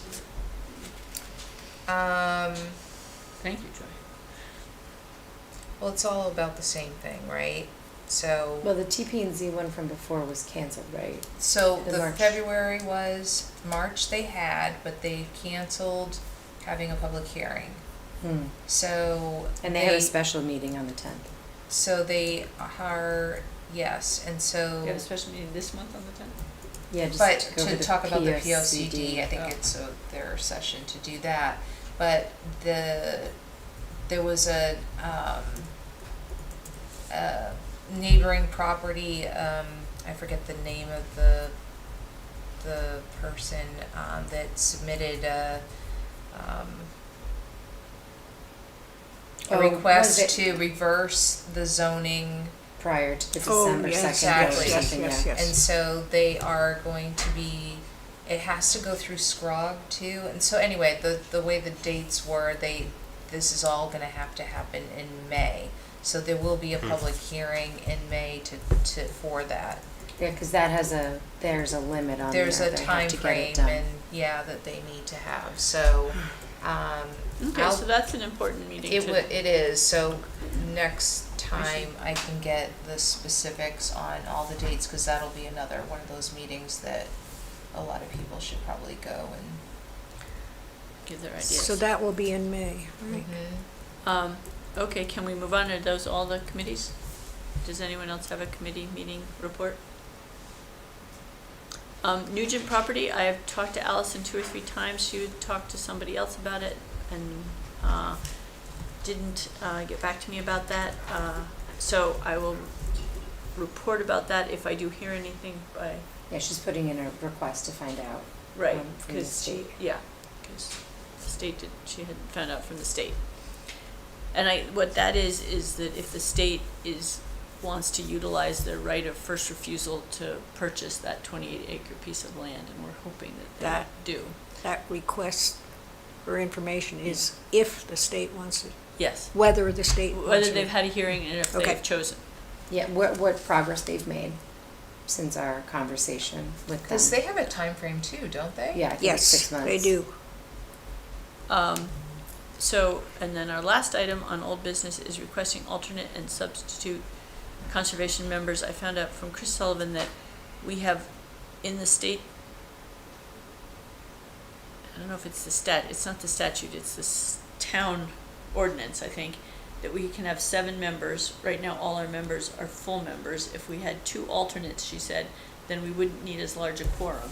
I kind of think I like everyone being a full member myself, but the other option is to very soon put in a request to have at the town meeting to request us to have 8 members or 9 members so that we could have some alternates. And we need to think about that quickly if we want to do it, because it would have to go before the town meeting in May, because it would be a change in the ordinance.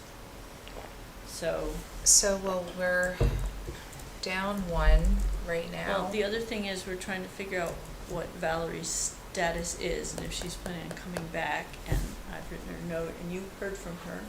Yeah, she's adjusting to her new normal, is what she said, so I'm not sure what that means. I'm not sure what the capabilities are there, so we can follow up with her, Yeah, but I let's know follow up. she's in an adjustment period right now, post. So if that is something that it makes it a hardship for her to come to these meetings, which we'd like her to do, if she can, then we have to write a note to the Board of Selectmen to ask them to, well, we have to talk Well, to Valerie. she would have to resign if she Yeah. Right. if she felt Right, she so I needed think to. that we just need to be in communication with her, because the concern is that we need, because there's 7 of us, to have a quorum needs 4 of us, and that gets trickier if one member isn't able to come for an extended period of time. So we're just trying to figure that out and Sorry. keeping you posted.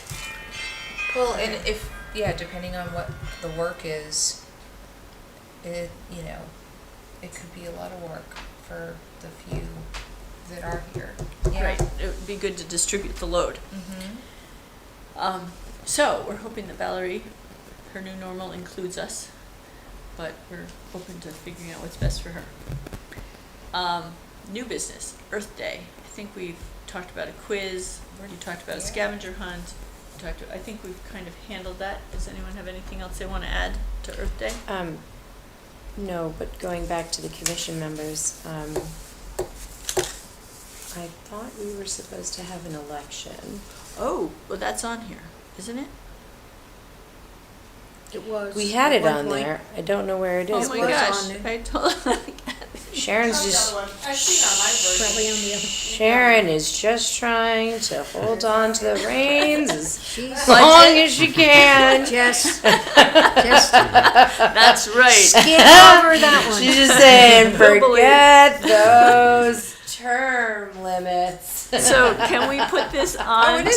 to, No, it's on there. where is it? It's right here. Oh, it's number on the 4. top. Woodbridge Yeah. Conservation Commission statute Number 4. reflection officer Oh, election. there it is. Okay, phew. Whew. Okay. I'd like to go back to item number 4. I What? think that's a good idea. You gotta go do that. Okay. You making a motion to do that? You don't have to make a motion to go back to that item.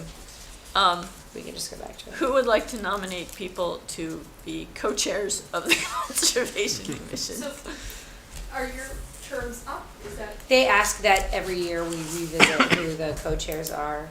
Sharon and I are both happy to continue in the position unless anybody else sees the glamorous lifestyle and wants to take the wheel. Why break something? Why fix something that's not broken, right? Or break it. Or break it. Or break it. Why break it? If it's not fixable. Sold. That's funny. Okay. Yes. And you want the crown. Yeah. Absolutely. I will nominate the 2 of you. I I will be the one who nominates Sharon and Diana. So I make a motion to have Diana and Sharon remain co-chairs of the Conservation Committee. Or Commission, I'm sorry. I guess. And I second. double second that. Thanks, folks. Okay. Well, it's been All an those in interesting- favor? Sorry. Or a discussion, right? Yeah. The discussion, I just would like to add that, especially being that the TAC is happening and there are things that are, I feel like you need to see that through. It would be disruptive to change Tact. all of that. Mid-steam.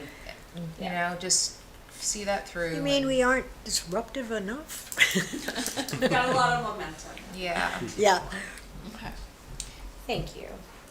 Thank Accepted. All those in favor? Any Oh. opposed? Passes. We have want a second thank you. term. Yeah. Woot woot. Well, thank you for By the your skin of your confidence. I don't know if teeth. No. That's Yeah. right. It was We're close. holding on with our fingernails. Keep up the good work. All of us keep up the good work. We Yeah, work I think hard. actually this has been quite a year with so much more going on than usual that it's been good that there's two of us. Yeah, uh-huh. And good that there's Good that 7 of there's us. 7, yeah, that's right. I thought I might just read this one page of what the Conservation Commission's statute is, just so we know it, and see if we want any short discussion on it. Conservation Commission, any town, city, or borough, by vote of its legislative body, may establish a Conservation Commission for the development, conservation, supervision, and regulation of natural resources, including water resources, within its territorial limits.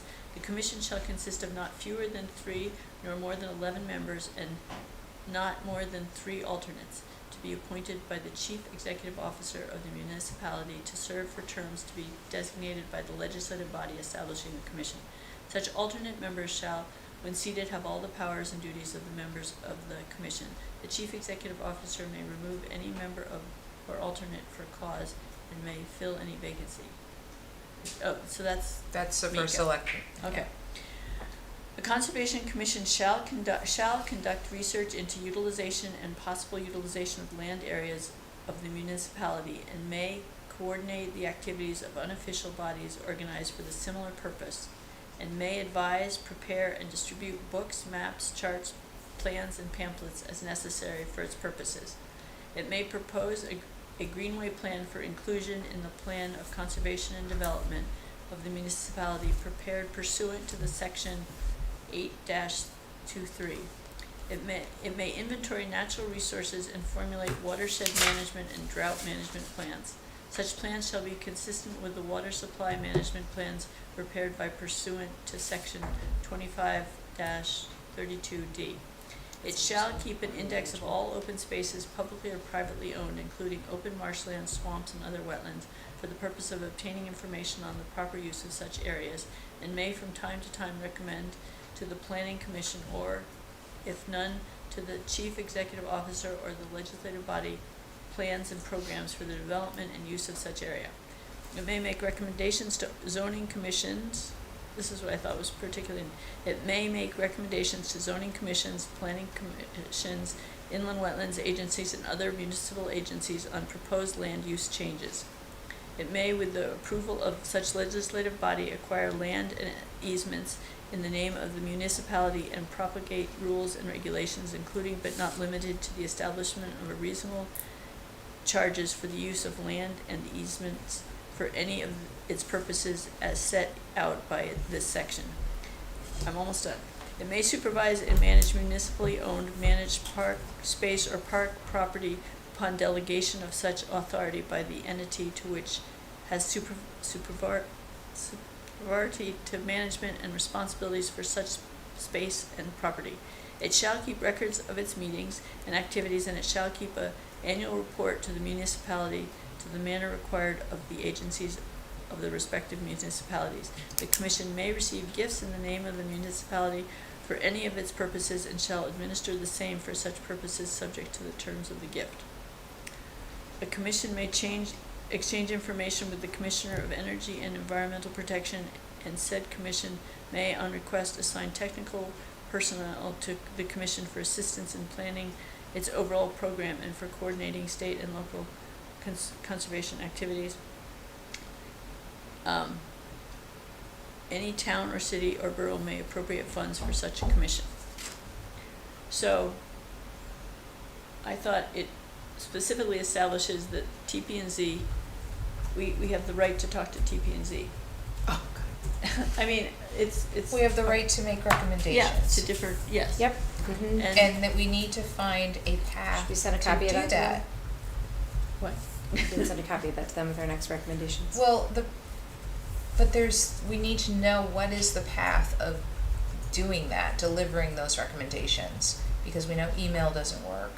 We know that Well, we can't just go and speak. We would have to be just like regular, I thought what townspeople. TP&Z had said was that if we have recommendations, it's best that we send it to all of their members. Well, maybe we should clarify that. So And how what we is can the be in better process? communication with TP&Z and wetlands and maybe any other agency that we want to coordinate with for the purposes of conservation. And But in perhaps they- particular, land use changes, which is a hot item right now, Right. feels like we don't And I know think what the we process is we of how we requested- would do that. And we've requested to be a part of that process and before and after those changes. And, And it feels like the only way we Well, can maybe- be is the same way that any other citizen is. So what's the point of being conservation commissioners? We need to if we can't? clarify sure. with That's a good them question. that they acknowledge, when we make a request to them, that they acknowledge and Well, maybe we should deal try to with get the on. request. Sorry. I Maybe mean, we they should- can say the request is crazy and we don't like it, or but they need to say something. They need not to just hide it. Yeah, it seems, As it were. they should at Bless- least bless you. receive it in some official way. Yes. Maybe, is anybody still in touch with David Lober? Pardon? Is anyone still in touch with David Lober?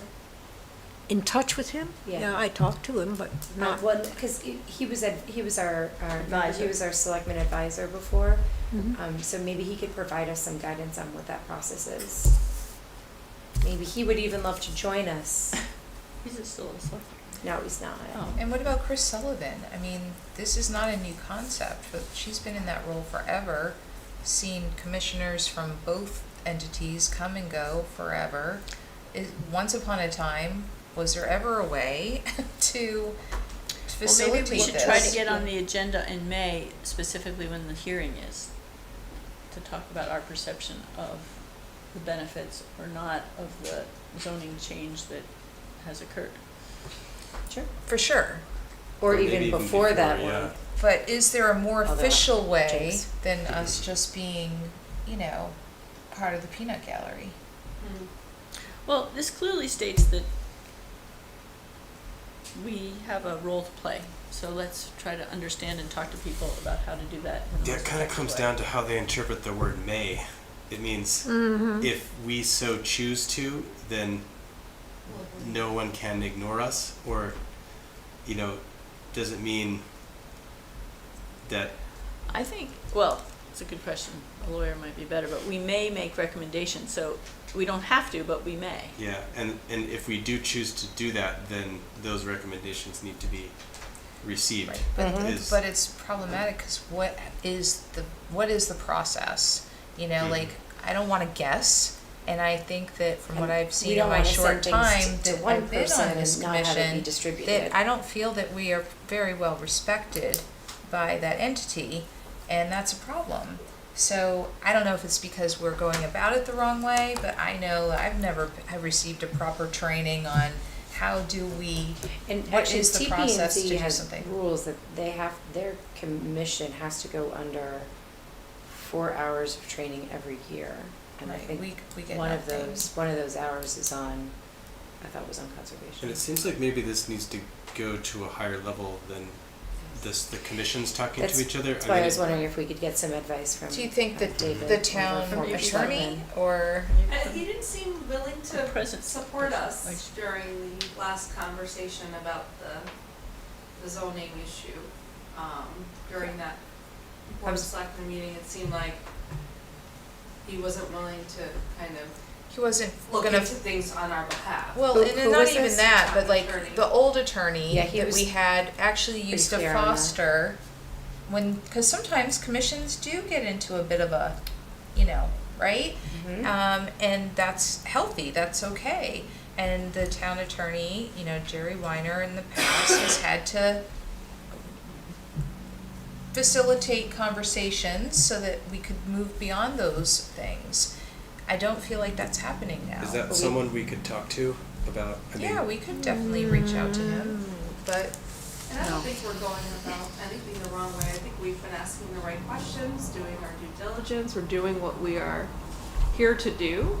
And I think maybe the perception is we're looked at as a barrier, and maybe we need to change that a little bit. There were a lot of things that were brought up during the public hearing that kind of made it seem as though that we're a hurdle for a bigger idea and a bigger grand plan that's in the works. So just But the same An could be observation. said in our perspective as well, We're you here know? for, I think our Um, intentions are good, right? Mm. But we, again, we don't know the process. Okay, and so we that's- should be able to find out what the who- process is. Shall we try to look into the process a little bit? Yeah, would you mind contacting David and seeing if he could glean some insight our way? Thank you. Have it written. Is Um, David our former town attorney? No. A attorney? Oh, no, that was Jerry. Oh. No, David Just- was a former Jerry's no selectman, longer and he there. was our liaison. Oh, okay. Right. Right. He's now dead. David was a previous selectman. Oh, okay, thank you. Yeah, and he was our liaison, Okay. which was nice to have him because when we were in meetings like this, he would say, "This is what I believe your process is." So he would guide us in the right direction. I mean, at the end of the day, and that's for all of you listening at home too, everyone is a volunteer. And I think that we all have a healthy respect for the time and energy we're spending away from our families and other things we could be doing to do this important work for the town. So I think everyone has the best intentions where that's concerned, but I think that a lot of the misunderstandings happen as a result of there is no real onboarding, and you know we should do this better. So Okay, so can we move do on? this better. We've done Earth Day, we've reviewed the statute, spring greenway trail hikes. I don't remember. that's part.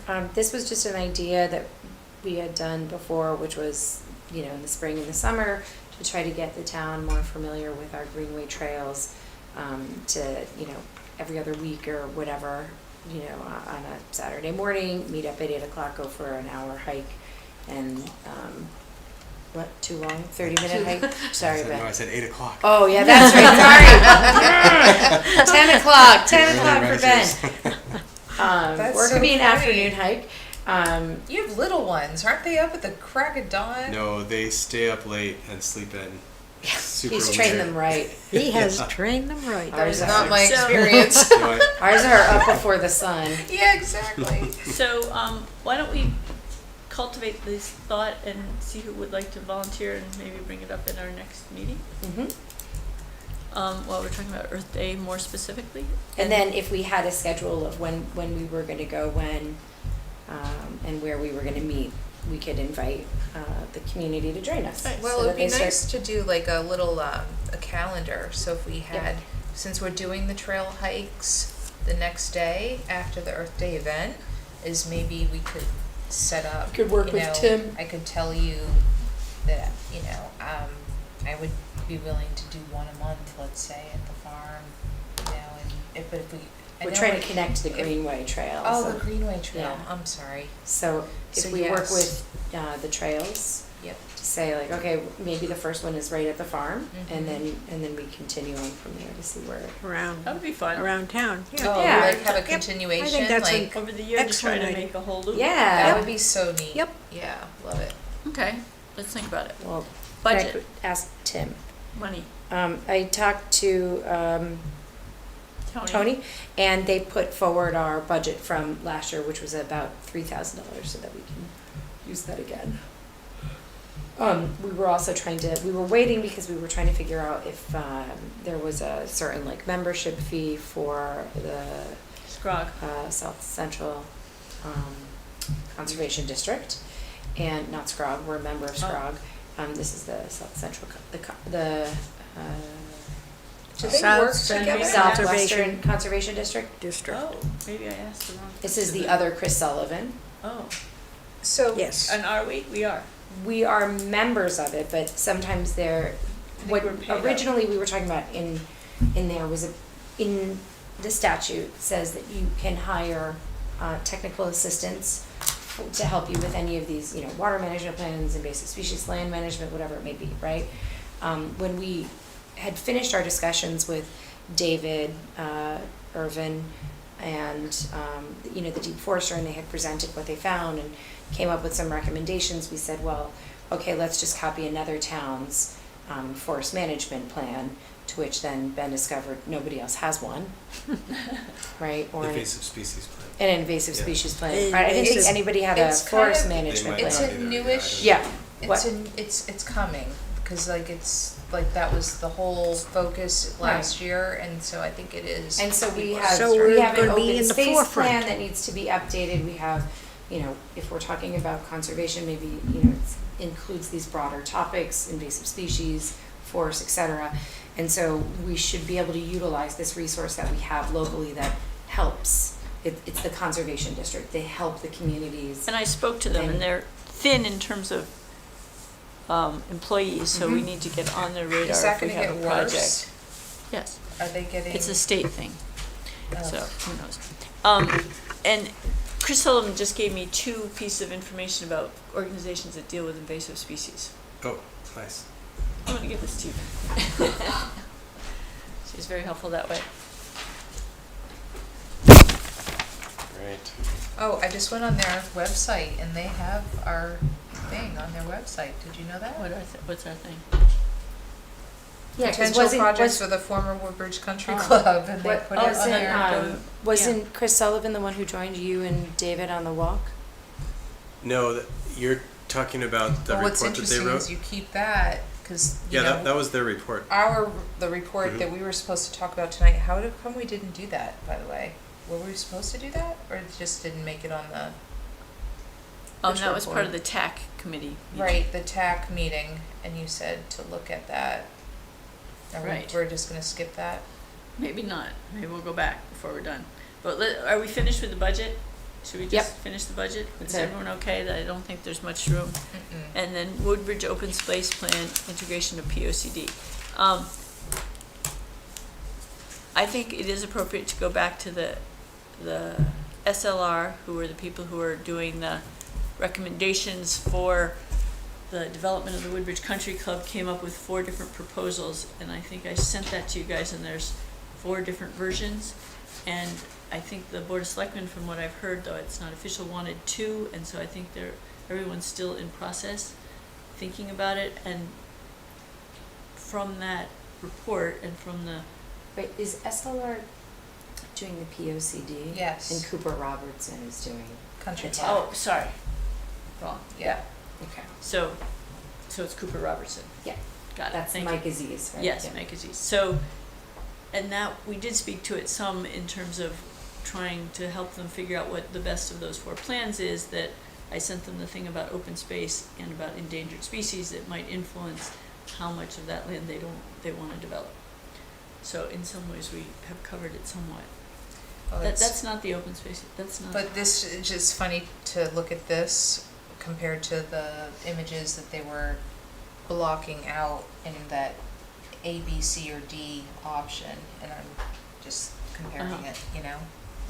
But they did very clearly say that you, the Board of Selectmen, don't have to pick 2 of No, these. You you can can mix and match, and you can throw everything out and come up with your own. You can make things larger, smaller, whatever.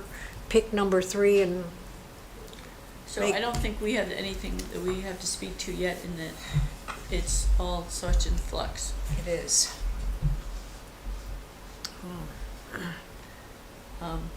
I had thoughts on it, some notes on it, but, you know, really, it might not even be a good use of our time, because until they kind of narrow down what the options are, you know,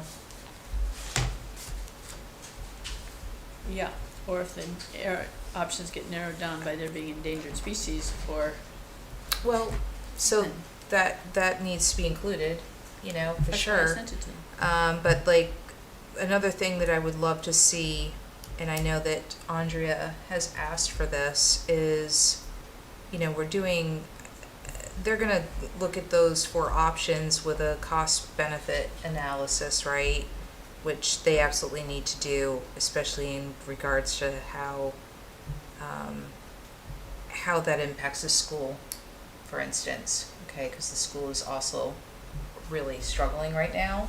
And our budget's getting blown up because it's not just what Beecher needs, but then as the kids age and go into the Amity system, we are taking up a bigger share than we used to, so that means it's costing the taxpayers more Lots money. more. So anyway, any housing option in all of the scenarios that they're proposing needs to have a neutral impact on the school. Otherwise, it's Fountain Street or anything like that's just gonna, 100 new kids are gonna show up, Well, I think just it's like that. important that, whatever is being considered, that there's thoughtful planning. Mhm. And planning isn't just about land and playgrounds, but it's also about, if we do this, what are gonna be the outcomes that affect all of these different areas within town? Right. Fire department, police. Traffic, Sure, traffic. yep, the environment. School, natural resources, etc. Because it doesn't just, it's not just like you add houses, you solve problems, you get more money, that there's all these different areas. Not to mention, where they were considering putting up property, that is an important, the one on Fountain Street, that is a lot of untouched natural resources in there that provide a corridor for species that are, living and moving through there and going from there, and it connects multiple areas. Yep. So that would immediately cut off, Yeah. Yeah. cut them off from other areas, which. So Andrea then- was recommending too, so not just like you said, the wildlife corridors or migratory paths or anything like that, but that there's now the ability to be able to do analysis on the environmental impact and doing a cost benefit there too. Mhm. And so these trees, are cleaning our air, and, they're, as far as what, just like from erosion and water, and, we know that soil is our big filtration system. Mhm. So if you disturb that, to your point, or put permeable surfaces on with the rains impermeable, your storm runoff that you're now getting is going to, so they have ways or abilities. They have a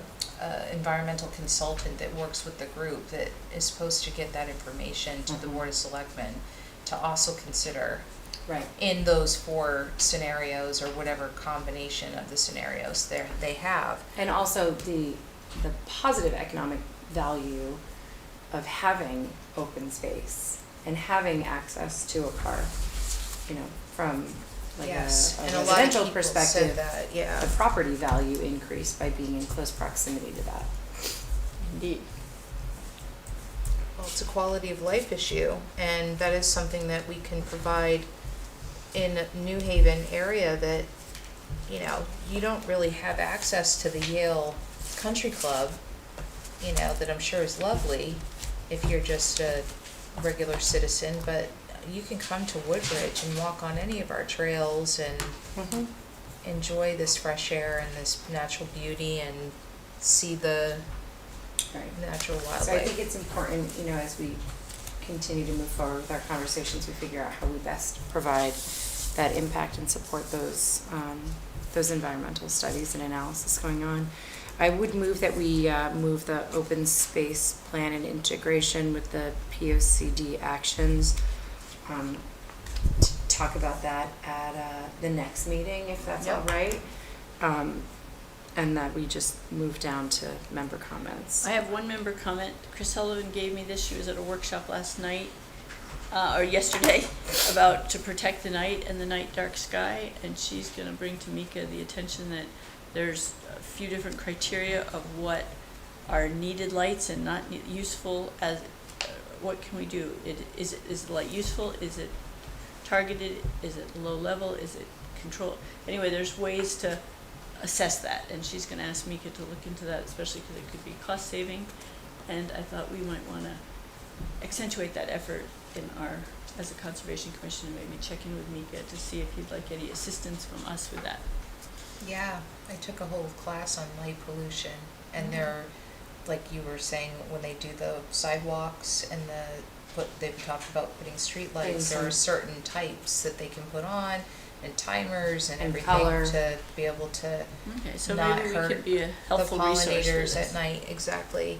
Yeah, I'd agree. It's an important topic that we should haven't yet. engage with, yeah. Okay, that's my only comment, and anybody else? The stakeholder discussion about getting in touch with, did you all get my email? Because I feel like I sent it and there was a weird thing that came back. But when you sent out this information about the TAC, I personally reached out to Chuck Corsi and I sent you his email address. I don't think But I he saw is that. the person that we should all be speaking to be part of this stakeholder discussion. I was wondering if it made sense for him to come to our meeting, Yeah. and that way we could talk to him as a We group. might have to do it before the meeting, so maybe three of Yes, us I could was do gonna I'm it. say meeting that. with him next week personally, because I'm not just conservation, I'm, for the other hats that I wear in town. But So how do I you, think how were these stakeholder, I mean, how did they decide who's? Random. So, I mean, they weren't random. we could, yeah, Well, the I mean, people I would who are like to involved in speak the to him town. as a, Sorry, So- As a resident. just to chime in here, as part of the TAC, the stakeholders that were identified in in our meeting where we were all sitting here in person, everybody had an opportunity to provide to the consultant who they thought, groups, residents, school organizations, everybody that we could, who we thought would be a good stakeholder. We did not think it was, an exhaustive list. We thought definitely we'd be adding more folks to it, but as committees and commissions identify more stakeholders, we can send that information over to them, and they're very open to that. So I don't want to throw everybody under the bus. No, it's not. It's not that. I think Yeah. that it's just been ongoing, and the list that they have, I think, was provided by some stakeholders in the beginning. But now they're wrapping it up. So I would hope that more than just these folks get a chance to talk to them. Mhm. Okay. So that's why So Sharon, I can reached out. reach out I to sent Chuck. you an email with his email address, Give him and hopefully Christmas. you all got that. Reach out but- to Chris Scazzo and see if he wants to talk to me. The birder. Yeah, the people that you saw on the bird folks, but I've sent it to some neighbors, some people that I know would be interested in having an opportunity to have a discussion, so I think Well, you can, when you talk to him, you should give him some new names. I will. Yeah, or even beforehand, because I think he's taking them from anybody. Yeah, absolutely. Okay, and if any of us have it, we'll also get in touch with him. yeah, Or you- I'm gonna email him and just see if Yeah. he'll talk to me. The Woodbridge Land Trust had a meeting with him, on the night of the Board of Selectmen meeting. Mm-hmm. Um, Yeah, it was a long meeting. Okay. Are we ready to adjourn? Did I I also have a mention, member comment, Oh, okay. but go ahead, Barbara. no, I may have one, but I might have had it last month, so I don't have to have it this month, about, just of interest to everybody about, and it's about the country club property, about the Leatherman. All right. Did I, About the what? the Leatherman? Yes, you talked about him, Did but I talk about him at the last meeting? I wasn't here, so. Yeah, I wasn't here, so it's new to me. Well, I don't know how many people know about the Leatherman, but he was a famous person back in the latter 1800s that walked 300 and some odd miles every 34 days around Connecticut, eastern New York, into Massachusetts a little bit, and back around Connecticut, and he never stayed at anybody's house. He always had his own little areas that he stayed in. They were outcroppings or caves or this or that. He was dressed completely in leather, and he did not speak much English, and he didn't speak much of anything to anybody, although it's now thought that he was probably French-Canadian. And he stopped in Woodbridge and spent the night every 300 and some odd days. You could set your watch by him or your calendar by him. And he was very well known then, and he's been very well known all through the path that he took. There are some books that have been written about him, et cetera, et cetera. Anyway, for a long time we kind of knew the area that he stayed in Woodbridge, but didn't really know it. And thanks to an old article that I discovered that a man had bought this property and found his cave and then did an honorarium, not an honorarium, whatever, a memorial to him by building another cave. He didn't want to disturb the Leatherman's cave. And it turns out that it's on part of the Woodbridge Country Club property. So it's a historic site, as it were, that needs to be conserved. As of this point, it's all green on those little maps. Anyway, they actually spoke to it and said that it didn't seem that anything could be done with it because the terrain is bad and so forth and so on. And it happens to be across Woodfield Road, kind of behind the pond, behind Greeley's Pond or Bishop's Pond. It's a big, about 12 acres there. And you can see if you drive down Woodfield Road, you can see the memorial, or what's left of it, which is only the chimney, kind of near the road. And Tim found the actual outcropping, right? Sent Really? pictures, et cetera, of Where he slept. where the Leatherman cool. slept. So Sounds like a field trip. we have, that's one of the QRs, even though it's Good. not directly on a, So was the Merit there yet? no, not when he The was there. Merritt's Okay. further down. But it's not, It's not far only from it, feet right? from the Oh. Merritt, Yeah. Oh. where It's the on that Leatherman section. was. You know, Okay. I mean, that, it's just a few Oh, feet, oh, oh. but, It's a leather man. Sounds like a scary bedtime but that he would go by the South School on Johnson Road and kind of right across the street from where the Dillaways live, and the kids would see him, and he scared some, and some others tried to talk to them. I mean, he scared them just because he was just All the all this leather, and it scraped and so forth and so on. What did he wear on his feet? for all this? Leather. Leather boots Wow. and a leather 60 hat. pound suit sewn from 60 leather boot pound? tops. Yep. Oh, wow. wow. Boot tops? Is there a picture of him? Yes, there are pictures of him. Let's see.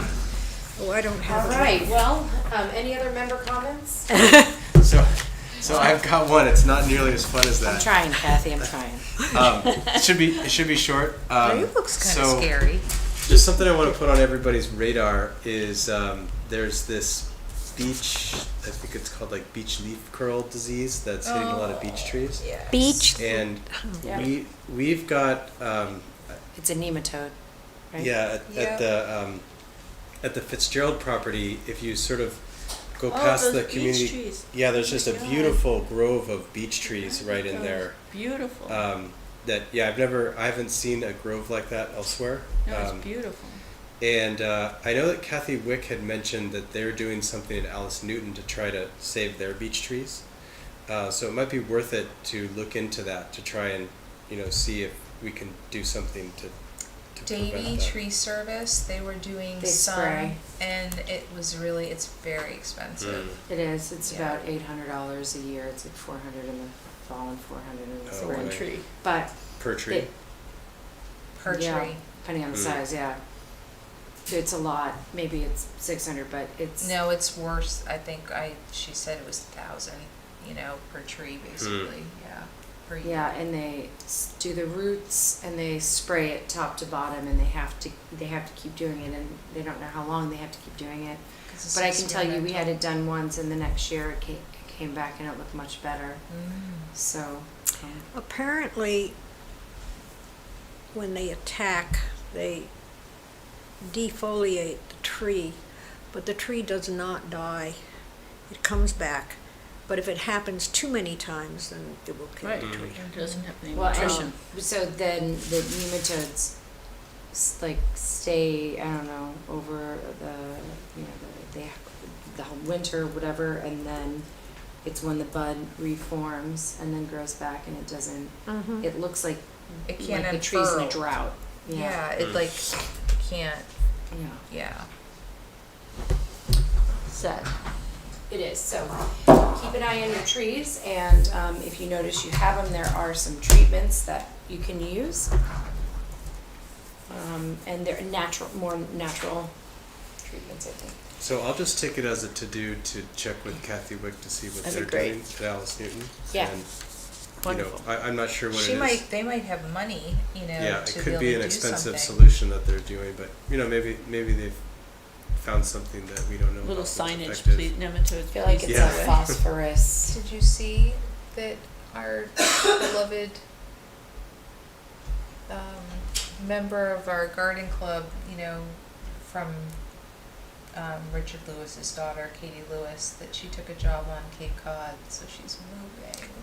What? I didn't She hear. is getting transferred for Davy Tree to Cape Cod. Oh, you're kidding? No. She's the No. one protecting our I scenic. The one know, protecting I know. Westwood Road? Yeah, Oh, no Maybe no. you should more. call her, see who she's gonna delegate. Yeah. Should we adjourn? Any other member comments? Rachel, it's great to have you. Are we adjourning? Yeah, all those in favor of adjournment? Well, Who made the All right, motion? make a motion. I make a motion to I adjourn. second the motion to adjourn. Thank you. 8:27. We're all in favor. All those in favor? We don't have You to don't be We in don't have to- favor. I It's We know. don't done. have to be, it's done.